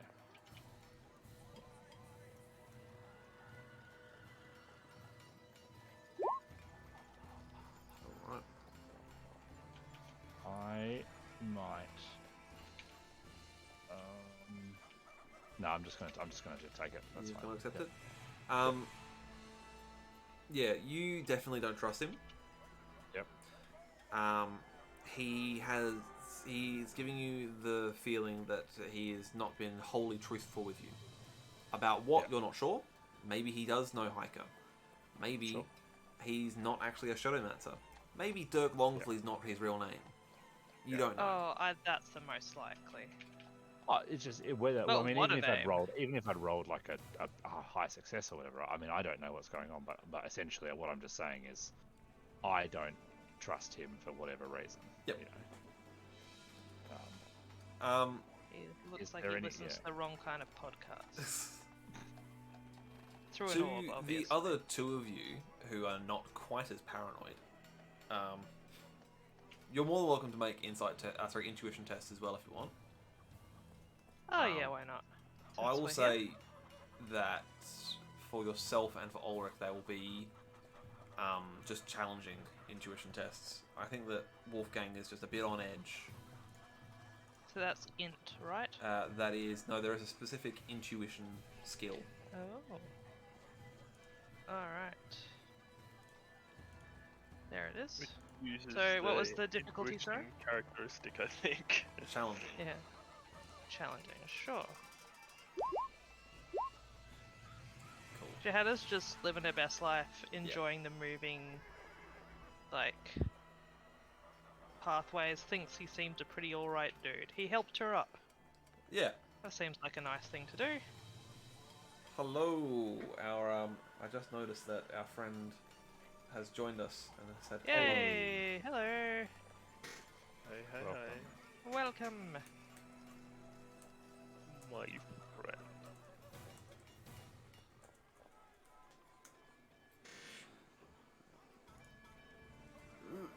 hello. Come on.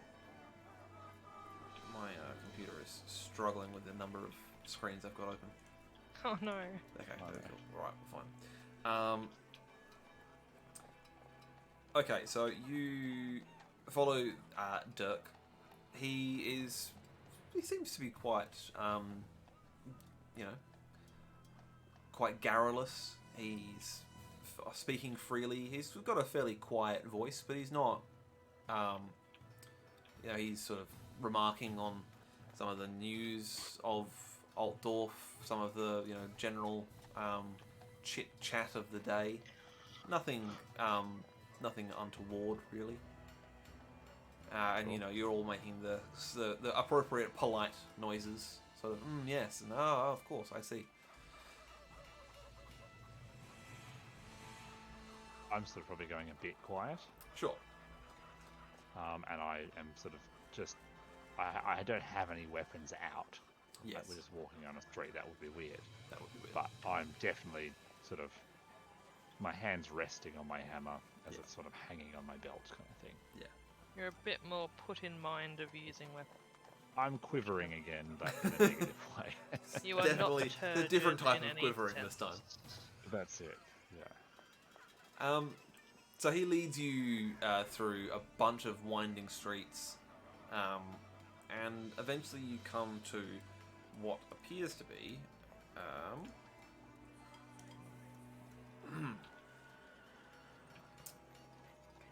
a small, I say small, a modest building of that appears to be maybe not decrepit. It's probably not quite the right term, but in disrepair. Yeah. Sure. There appears to be stones missing. Some of the windows have been completely overgrown with moss or cobwebs. There is one tower that lists to the side. Yeah, it doesn't look used. Ecology. Yes. But he leads you confidently through a door. No, we're just all gonna get mugged. And inside doesn't look much different. It looks similarly stale, unused. Every time you step along this dusty corridor, it echoes as if there's nothing, no bodies or anything in any of the building to sort of absorb the sound. Yeah. That seems fine. Yes. He leads you up a set of stairs, and there he gets to a set of double doors, and he says, "The Grey Guardians will see you now." And he opens one of the doors and steps to the side to allow you to enter.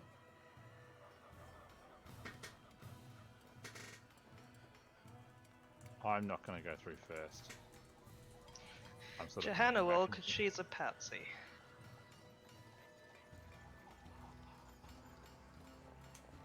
Alright. Doors, cool, let's go through them. No thoughts, head empty. Alright. I'll give it a beat after Johanna goes through to make sure That it's you know, safe. Johanna doesn't just get sniped. What alright. a way to go, Disappear wizard into a mind sniped. palace of Zinch's concoction. Yes. Alright. Ulrich is just behind Johanna and probably tries to crowd you through the door, Wolfgang. Yeah. That's fine. I'll be crowded through the door. So you enter into a rather dimly lit sort of I guess the room almost looks a little bit like a courthouse. There's a high bench at one end where you can vaguely see the shapes or the silhouettes of some people sitting behind this high bench, and then there are rows of I guess you'd call them pews or bench seats in front, and then there is a small sort of like open area where one could stand and orate to everyone in the room. Right. Orate is a good word. Yeah. I'm so glad you used it because I was thinking the exact word. Nice. So you walk in, the door closes behind you, and a rather And then a cage comes down. the cage comes down. No. Rocks fall from the ceiling. No, we won't do that. Yeah. So You hear the sound of With glass the break. Bretonian fighting Dun, spiders. dun, dun, Yeah. dun, dun, dun, dun. Yeah. Stone Cold Steve Austin comes down. a voice comes from the center of the high bench, and says, "Welcome, defenders of Middenheim. We are honored by your presence here. Please approach the front bench." Can I see who said that? Like, is it or is it all very shadowy? It's very shadowy. You can see the silhouettes of the people behind the bench, but you cannot make out any faces at this distance. I shall at least. approach. Cool. Was it a male or a female voice that I heard? It was a male voice. Oh, what? Sorry, It was a male voice. a male voice. Yeah. Every So- time I said that, it just kept cutting out. Every time you said Oh, that. good. The wizards I was don't like, "What?" want you to know. Yeah. No, that's cool. Yeah. part of the Easy. Okay. obfuscating nature of the Grey Wind. Yeah, that's it. Maybe tell a lie. It's like that scene in the Two Towers when they see I was gonna say Gandalf Saruman the White, voice, but it's Yeah, that, yeah. like Love that. the voice shifts between registers. You can't quite place it. Yeah. That's sick. So you step forward, and as you get closer, it's almost like a veil has been lifted, and it's still quite dimly lit in this room, but you can now see the faces of the people behind the bench. There are 5 Grey Guardians there. Okay. One of them will be familiar to Gehenna and Ulrich. Alright. Yes? They will recognize him as the Grey Guardian from Ubersreich. Ah. Christoph Engel.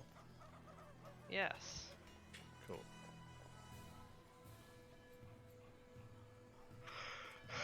We liked him, right? Yeah, he was a bit weird, Yeah, that's right. but you did like him. He was a bro. Okay, cool. He was an alright guy. I'll give him a friendly nod. That was the person that Hiker was filling in for. That's correct. Yeah. That's right. He has. Well, you don't know why he's here, but you recognize him at least. So. And he is the next person to speak. And now that you can see the Grey Guardians, the voices are no longer obfuscated. So he sounds as he once did. And he says, hello. Is it Ulrich? And Gehenna, I believe, if I remember correctly. Yes, that's right. Your compatriot I do not recognize. So with them recognizing him and him recognizing them, I am instantly at ease. Cool. Like it's clear that they're like, I just pipe up straight away. I'm Brother Wolfgang Wigmar. I am also a traveling companion of this here party. And, I was a good friend and confidant of the late hiker Schwartz of, I believe, the Grey College. Indeed she was. One of the other Grey Guardians pipes up, a female this time. She says, we were deeply saddened to hear of the loss of Hiker, and I believe she also lost an apprentice as well. Indeed. That is true. We are saddened We by were this. taken on a vile journey into some kind of strange, tortured place of chaos. I was fortunate or strong or enough to escape. Lucky enough, perhaps. Blessed enough to escape. But Hiker and the apprentice, alas, I fear, are still lost. Whether there is a way they can be returned, I do not know. But we have not seen them for some time. And I fear that she is gone. Another of the Grey Guardians chimes in and says, we have heard of this type of magic before. A spell uncommon in its usage, but nevertheless potent. I fear that Hiker and her young apprentice will never be seen on this plane of existence again. Gehenna will wipe a little tear. If you may, please indulge us. And this is yet another voice. Would you recount the tale of her passing? I won't make you actually go into it. I'd be honoured to, and so I do. Cool. Now, I mean, what did I see when I was in there? What would it have been like for me when I was in the thing? in Zinch's realm. Yeah, so you're not technically in the realm of Zinch. You're in like a pocket dimension. Yeah. Let me pull up what the actual spell does, and I will tell you what my experience was. your experience should have looked like. Yeah. Let's see. Cababricos. I feel like though, Hiker and Oswald are probably now. Well, it would eventually got absorbed into Zinch's realm. Yeah. Presumably. Because the pocket dimension wouldn't last forever. No. Yeah. So, it is a crystal maze. So you entrap enemies within the legendary crystal labyrinth that exists in the ether. Right. So when they are doomed, the target is lost forever in the realm of Zinch. So yeah, they would have ended up in Zinch's realm. Yeah. That is okay. very unfortunate. And what's the legendary crystal maze like? That's a great question. I imagine it. My concern is if I type crystal maze in here, it's just going to bring up that quiz show. Yeah. Crystal maze. Something like a maze of mirrors, but Zinch. like it goes forever. Yeah. Crystal labyrinth. Sure, it's going to give me the 40k one, but the same difference, right? I suppose so, yeah. The crystal labyrinth sits upon an immense iridescent plateau and consists of ever-shifting crystal avenues and glitter of every colour. Within the labyrinth sit hidden gateways that are forged from lies and deceit which link to domains of the other Chaos Gods, thus linking the fractious realms of Chaos. Okay. That's fairly cool, but also imagine the traffic. Yes. Yeah. I presume there must have been sort of horrible creatures and gribblies and stuff. Well, it actually says here, though a demonic realm, the Crystal Labyrinth lacks any warrior guardians, but instead uses its illusionary passages as a deterrent to any intruders that are not strong of mind. Okay. So there's no, like, physical threat, but there's a mental threat constantly. But also, if you're trying to deter intruders and you're trapping them there, that kind of seems at odds with your intentions. It does somewhat. Yeah. That seems a little silly. So That scene though. yeah, that is Zinch in a nutshell. Yeah. Yeah, no, that makes sense. I mean, Valid. the vibe, it seems the vibe is just real vibes, man. So you you explain the whole situation with Babricos, and all of the Grey Guardians at one point or another interject with rather pertinent questions, asking you, you know, why did you choose to do this? What was the decision that led you to speak with the Ulrican priests? Why did you waste time investigating the spotted green brain pox when you could have been doing X, Y, Z? You know, whole bunch of rather pertinent questions. Each of you chime in at points with bits of information that you remember that the others don't, or corroborating each other's stories. After what feels like you've talked for hours, the one of the central Grey Guardian says, "We will stop for a recess," and he rings a bell that is rather dull sounding, and the door behind you opens again, and Dirk reappears and says, "Guys, you've been in there for a while. Do you fancy a drink?" Yes. Thank you. I think some refreshments may be helpful, yes. Thank you. And he leads you But I out. fear I have not yet got to the story. Perhaps maybe one can be brought to me, and I can continue my tale. I worry that if I delay too long, then more of the story will be forgotten, and there'll be. I'm just trying to think of how my sort of urgency would be manifesting. I imagine a lot of twitching or like foot tapping. Yeah, I guess just again that sort of quivering but nervous energy this time, and repeating myself lots and whatever. Yeah. Drumming of fingers on forearms, that sort of thing. Yeah.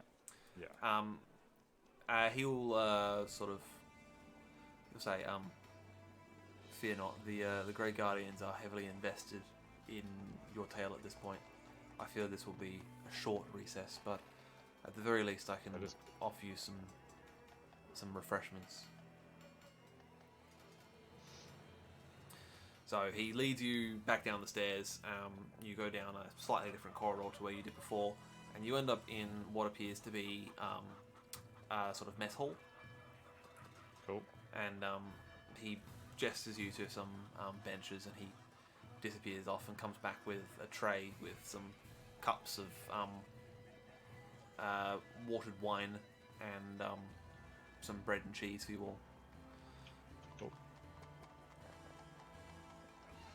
And he says, I'll leave you to your refreshments, and I'll be back in a few minutes to take you back to the Conclave. And he disappears out of one of the side exits, leaving the three of you alone. Alright. Cool. Is there anything else interesting in the room? Make for me, please, a challenging perception test. Cool.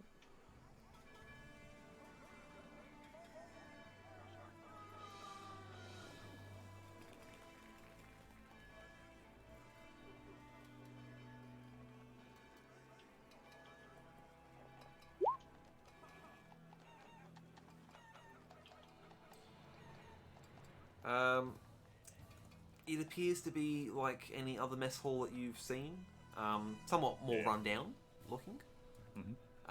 There are some thick nets of cobwebs in the corners. Yeah. They don't appear to be occupied. There's, cobwebs. Quite dusty, although the the tabletops are clean, if a little sort of worn. Yeah. And the wine is good. The bread and cheese is fresh. The cheese is a nice sharp cheese. Nice. Which helps to sort of revivify you a bit. Sure. But no, otherwise it appears like any other mess hall you've been in. Yeah. After a couple of minutes of drinking and munching on bread and cheese, Dirk reappears and says, "Are you feeling better? Feeling refreshed?" Of course. Alright, well, I'll take you back to the Conclave then. And he, A conclave of shadows. exactly. If you have all finished your food and drink, he will lead you back to the audience chamber. And once you're back in there and the doors have closed and the veil has been lifted again and you can see their faces, Christoph says, "Brother Wolfgang, you appear to have something on your mind that you wish to make mention of. Please, if you will." Yes. Well, so I guess to go. So I guess we go back into talking. I go back into sort of explaining the story, and then I sort of start going off. I'm probably rambling a little bit and talking really fast and remembering all sorts of stuff. And then I mentioned that we went to the city and then it was there, and then the plague was gone, and then we had to return because of real world pressures of supplies, but also that the plague seemed the trail went cold, and then we heard of this other healer and how that was seems to heal people, but then they would die, so we thought that might be the plague rearing its head and sickness, and then there was these monsters, these sort of chaos monsters that emerged when we fought this person, and then they had that whole thing, and I just sort of basically start going into this whole ramble about chaos and my theory that, well, actually I don't express that yet.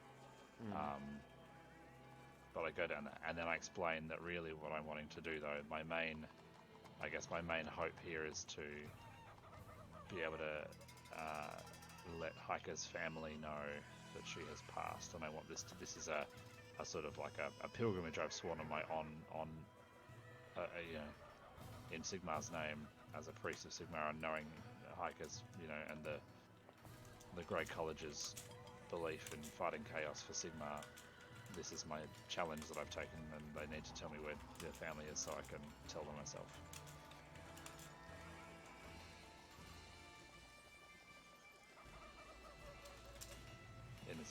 In as rambly randomness as I just did then, basically. Yep. The Grey Guardians all sort of look at each other and nod, and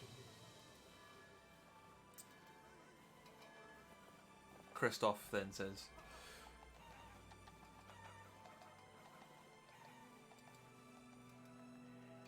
Heike may not have mentioned this, but she was given to the Order at a young age by her family. Essentially, she had been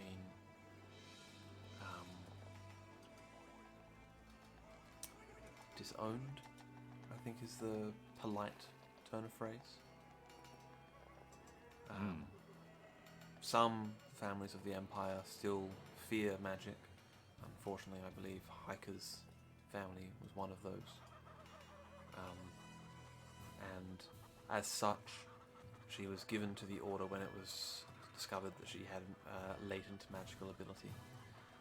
And so her family have no knowledge of her survival past that point. So, whilst I appreciate the gesture, and I have no doubt that my fellow Grey Guardians also appreciate your efforts to see that her family be informed of her passing, it is not necessary. Necessary? There is nothing more necessary. I'm sure you understand I'm sure you can hear the fervor of my fervor.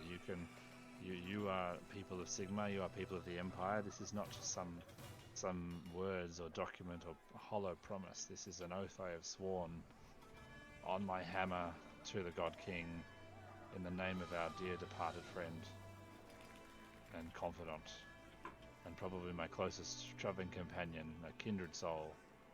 This is not something I can merely abandon because you think it's easy. It would be hard, or because her family are misguided. This is a must, a need. So I insist that I need to know who her family are, even if I must seek them out myself.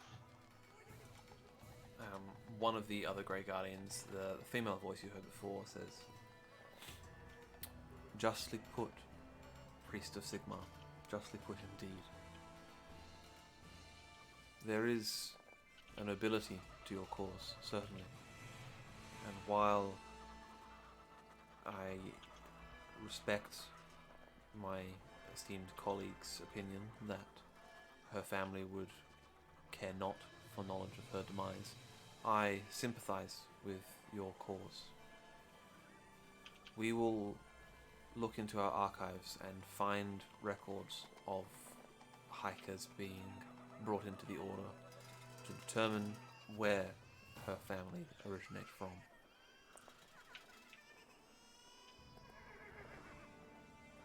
Thank you. That is all I ask. I would be honoured to undertake the rest of this quest, but I, alas, do not know the way I must. Where I must start.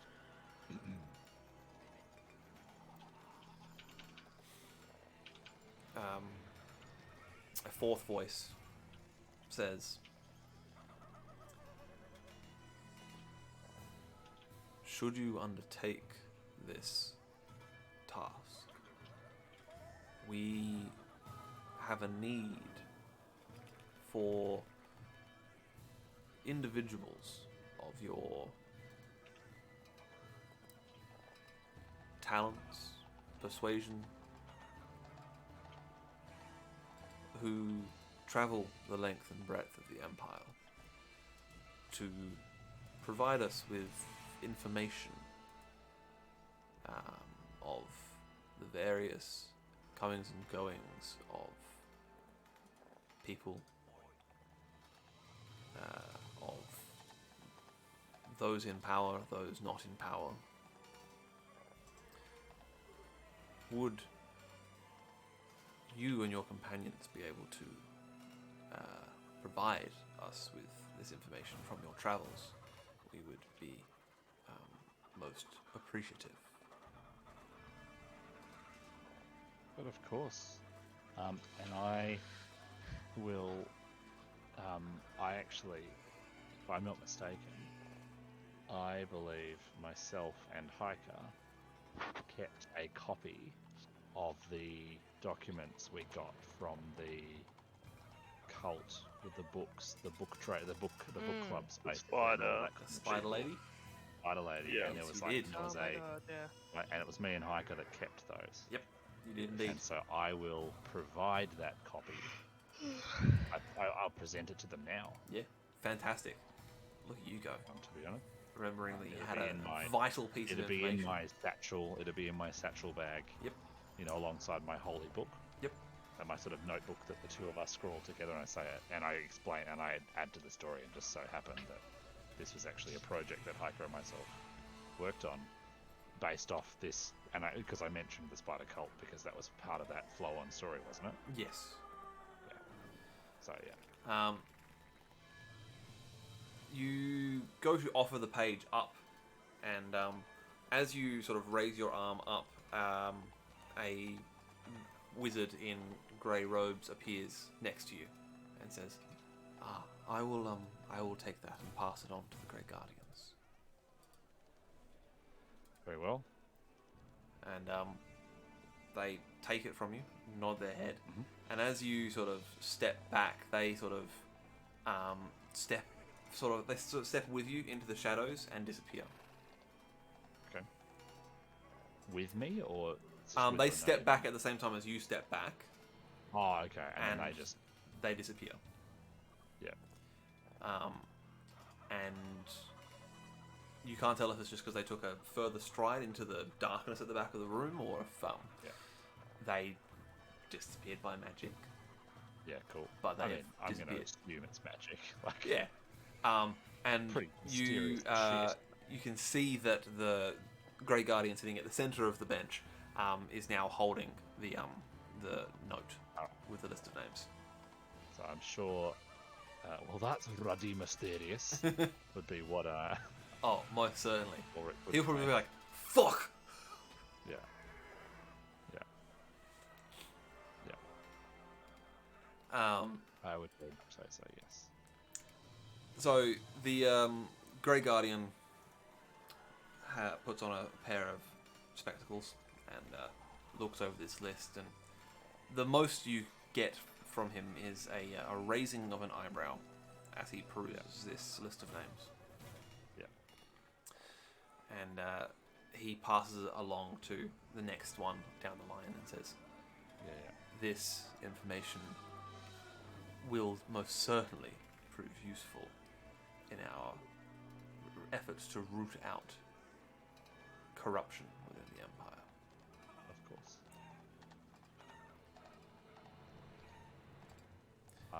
I have a further information, but it is not information that I would even dare to speak out loud where even some of my closest and dearest travelling companions may hear it, for it is a deep fear of mine. But I feel I may trust the Guardians if I could possibly deliver this more directly to you from my own mouth to your own ears. As you finish saying that, the veil sort of drops again, Yeah.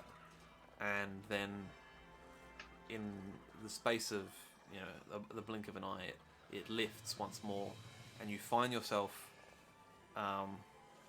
in, it appears to be the same room but on a smaller scale, and you are Right. alone. Your companions are not there with you, but the five Okay. Grey Guardians are there still. Okay. And the female one says, "Speak your secret." I'm sort of a bit startled, but I have witnessed magic before. I'm not, I fear that my journey, and indeed Hiker's journey, into the Crystal Maze. I fear that I may have come back with some kind of affliction or an eye watching me. I feel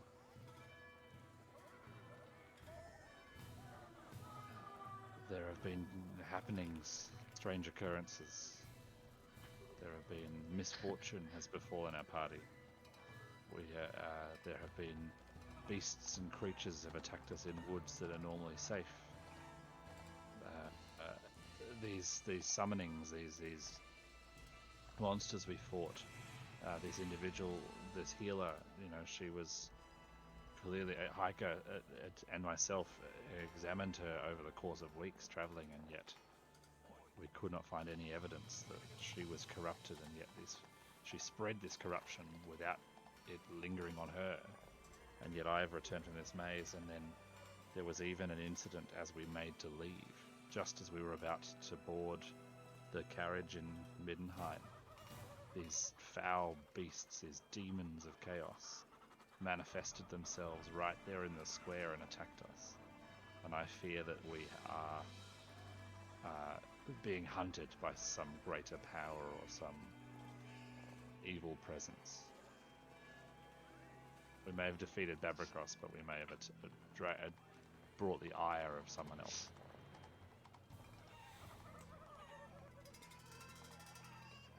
So, whilst you're standing there feeling vulnerable, you've revealed this great secret that you've been keeping on to for months now. You're not magically attuned. More paranoid as I go. Yeah, you're not magically attuned, but you can feel the waves of magic as all 5 of them probe you. Okay.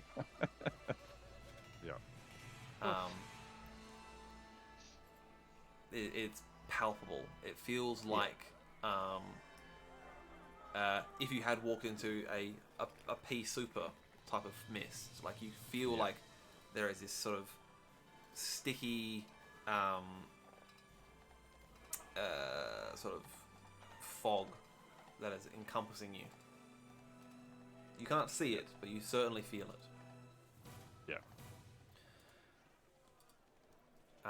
And you can hear sort of the very soft, sort of quiet conversation as the Grey Guardians sort of speak quietly amongst themselves, and it's almost like you're hearing conversation through a wall. You can kind of vaguely make out what they're saying if you really listen, but it's very muted.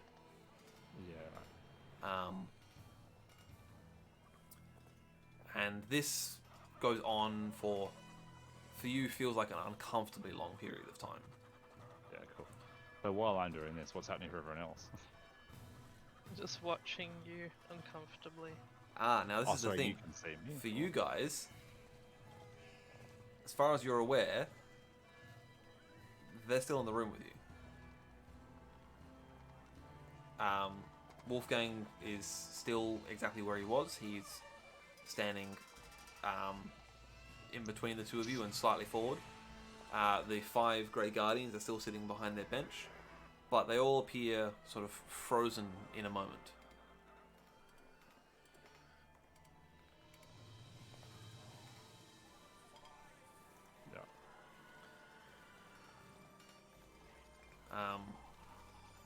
Meanwhile, back at Wolf Hall, Leon's just sparring practice with the other guards. Yeah, I'm trying to see if anybody needs help with anything where I can make a little extra money or anything, but mostly just training. Yeah. I don't actually know what to do with myself, because like I don't have to work, and I'm like finding it hard to relax. You're on like one of those weird work trip holidays where you're technically working, but you're also like, but you don't actually have to do your job. Yeah, and it's like, well, what do I do with myself? Yeah.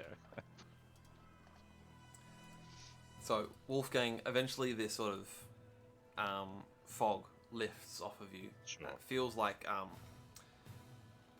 you've had like a constrictive bandage just lifted off of yourself, and you can sort of... Do I need to make any kind of like cool test or anything? Yes, but I'm going to say it's going to be an easy one. You've experienced magic before. That is true. But yeah, it's definitely a bit unusual. Yeah.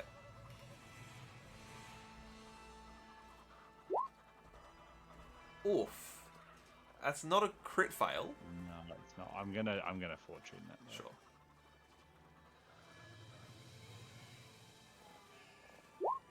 Okay. You're fine. You Yeah. Yeah, you when you had decided that you were going to confess, as it were, this secret, you had a suspicion that you might be subject to something. Yeah. So this is not out of the realm of possibility of what you were expecting. Yeah. So it lifts, and the murmuring of the Grey Guardians also sort of stops at the same time, and you can hear their voices come back into clarity, as if you've just walked through a soundproof door. Yeah. And they're saying to each other, not addressing you at all. Yes, he does appear to be afflicted with some sort of malady of the mind. Yes, that is what I suspected as well. Seems that his trip to the realm of Zinch has left its mark upon him. And eventually they realise that you can now hear them again. Yeah. And they all turn to you as one. And Christoph says, "You were correct to bring this to our attention. I fear you are correct in that you have come back changed from your adventure to the realm of chaos. You appear to have a malady of the mind."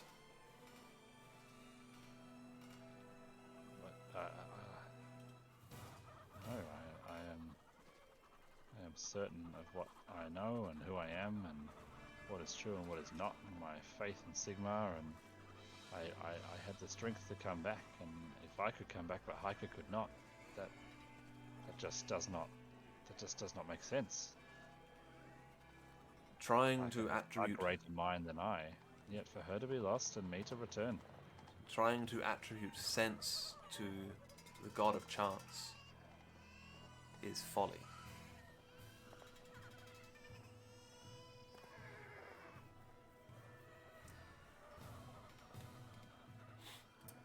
The spell of which you have named is one of the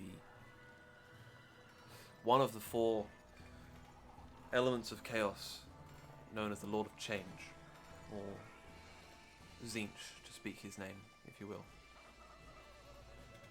I say this to you as a Sigmarite priest, as you would understand the names of the four elements of chaos. Of course.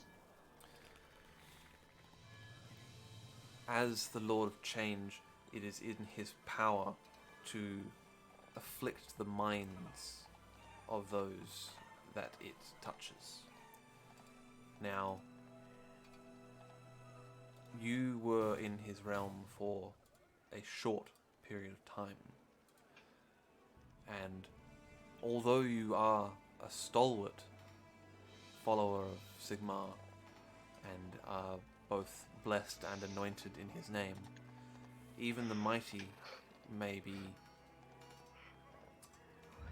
affected or afflicted, if you will, by time spent in the realm of chaos.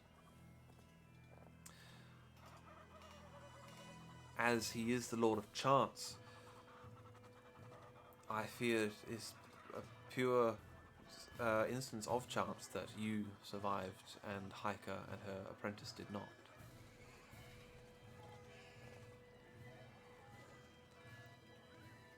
One of the other Grey Guardians continues this thread and says, "It is our belief that this malady, although a concern, does not appear to have impacted your ability to reason and to think and to exist as a individual within our society. Of course not. I'm still me, and I'm fully aware of what's going on. As such, whilst we think that your mental capacity should be studied further, we are not able to detain you against your will. So all that we ask is that when you return to Altdorf in the future, please come and speak with us again, so that we may further study the touch of chaos upon your mind.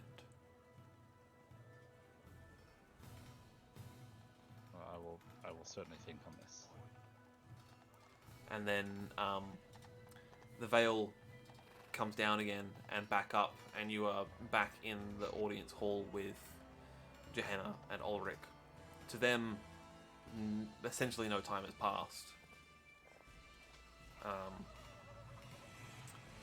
Yeah. But to you, you've been in this space for a good portion of time.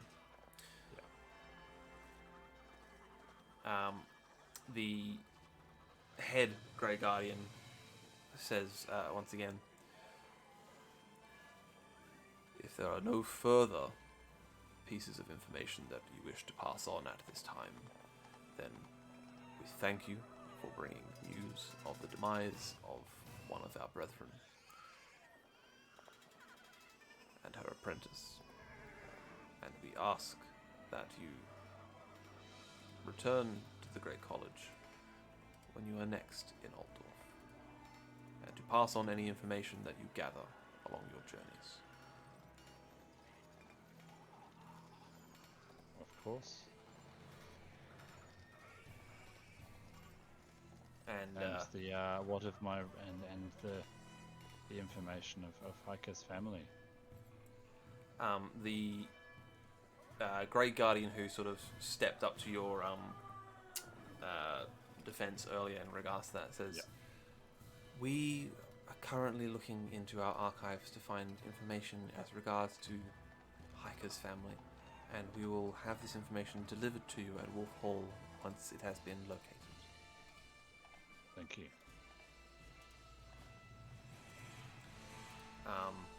And seeing that no further questions or statements are forthcoming, the head Grey Guardian will again ring the somewhat muted bell, and the door will open, and Dirk will reappear and lead you out of there. Yeah, sure.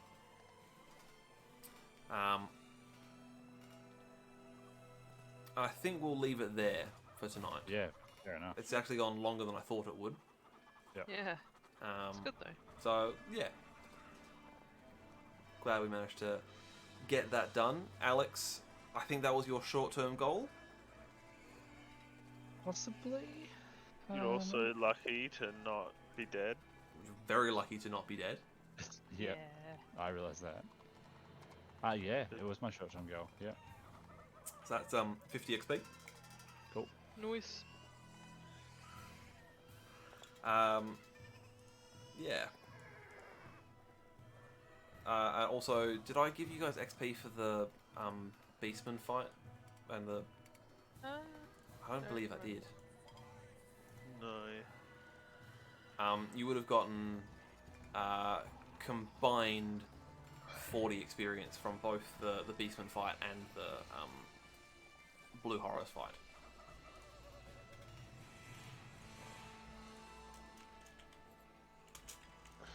Alright. That was 40 and 40? Just a flat 40. A flat 40, okay,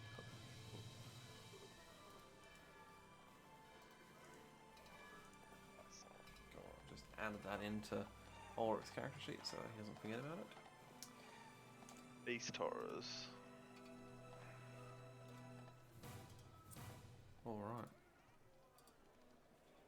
What did I write as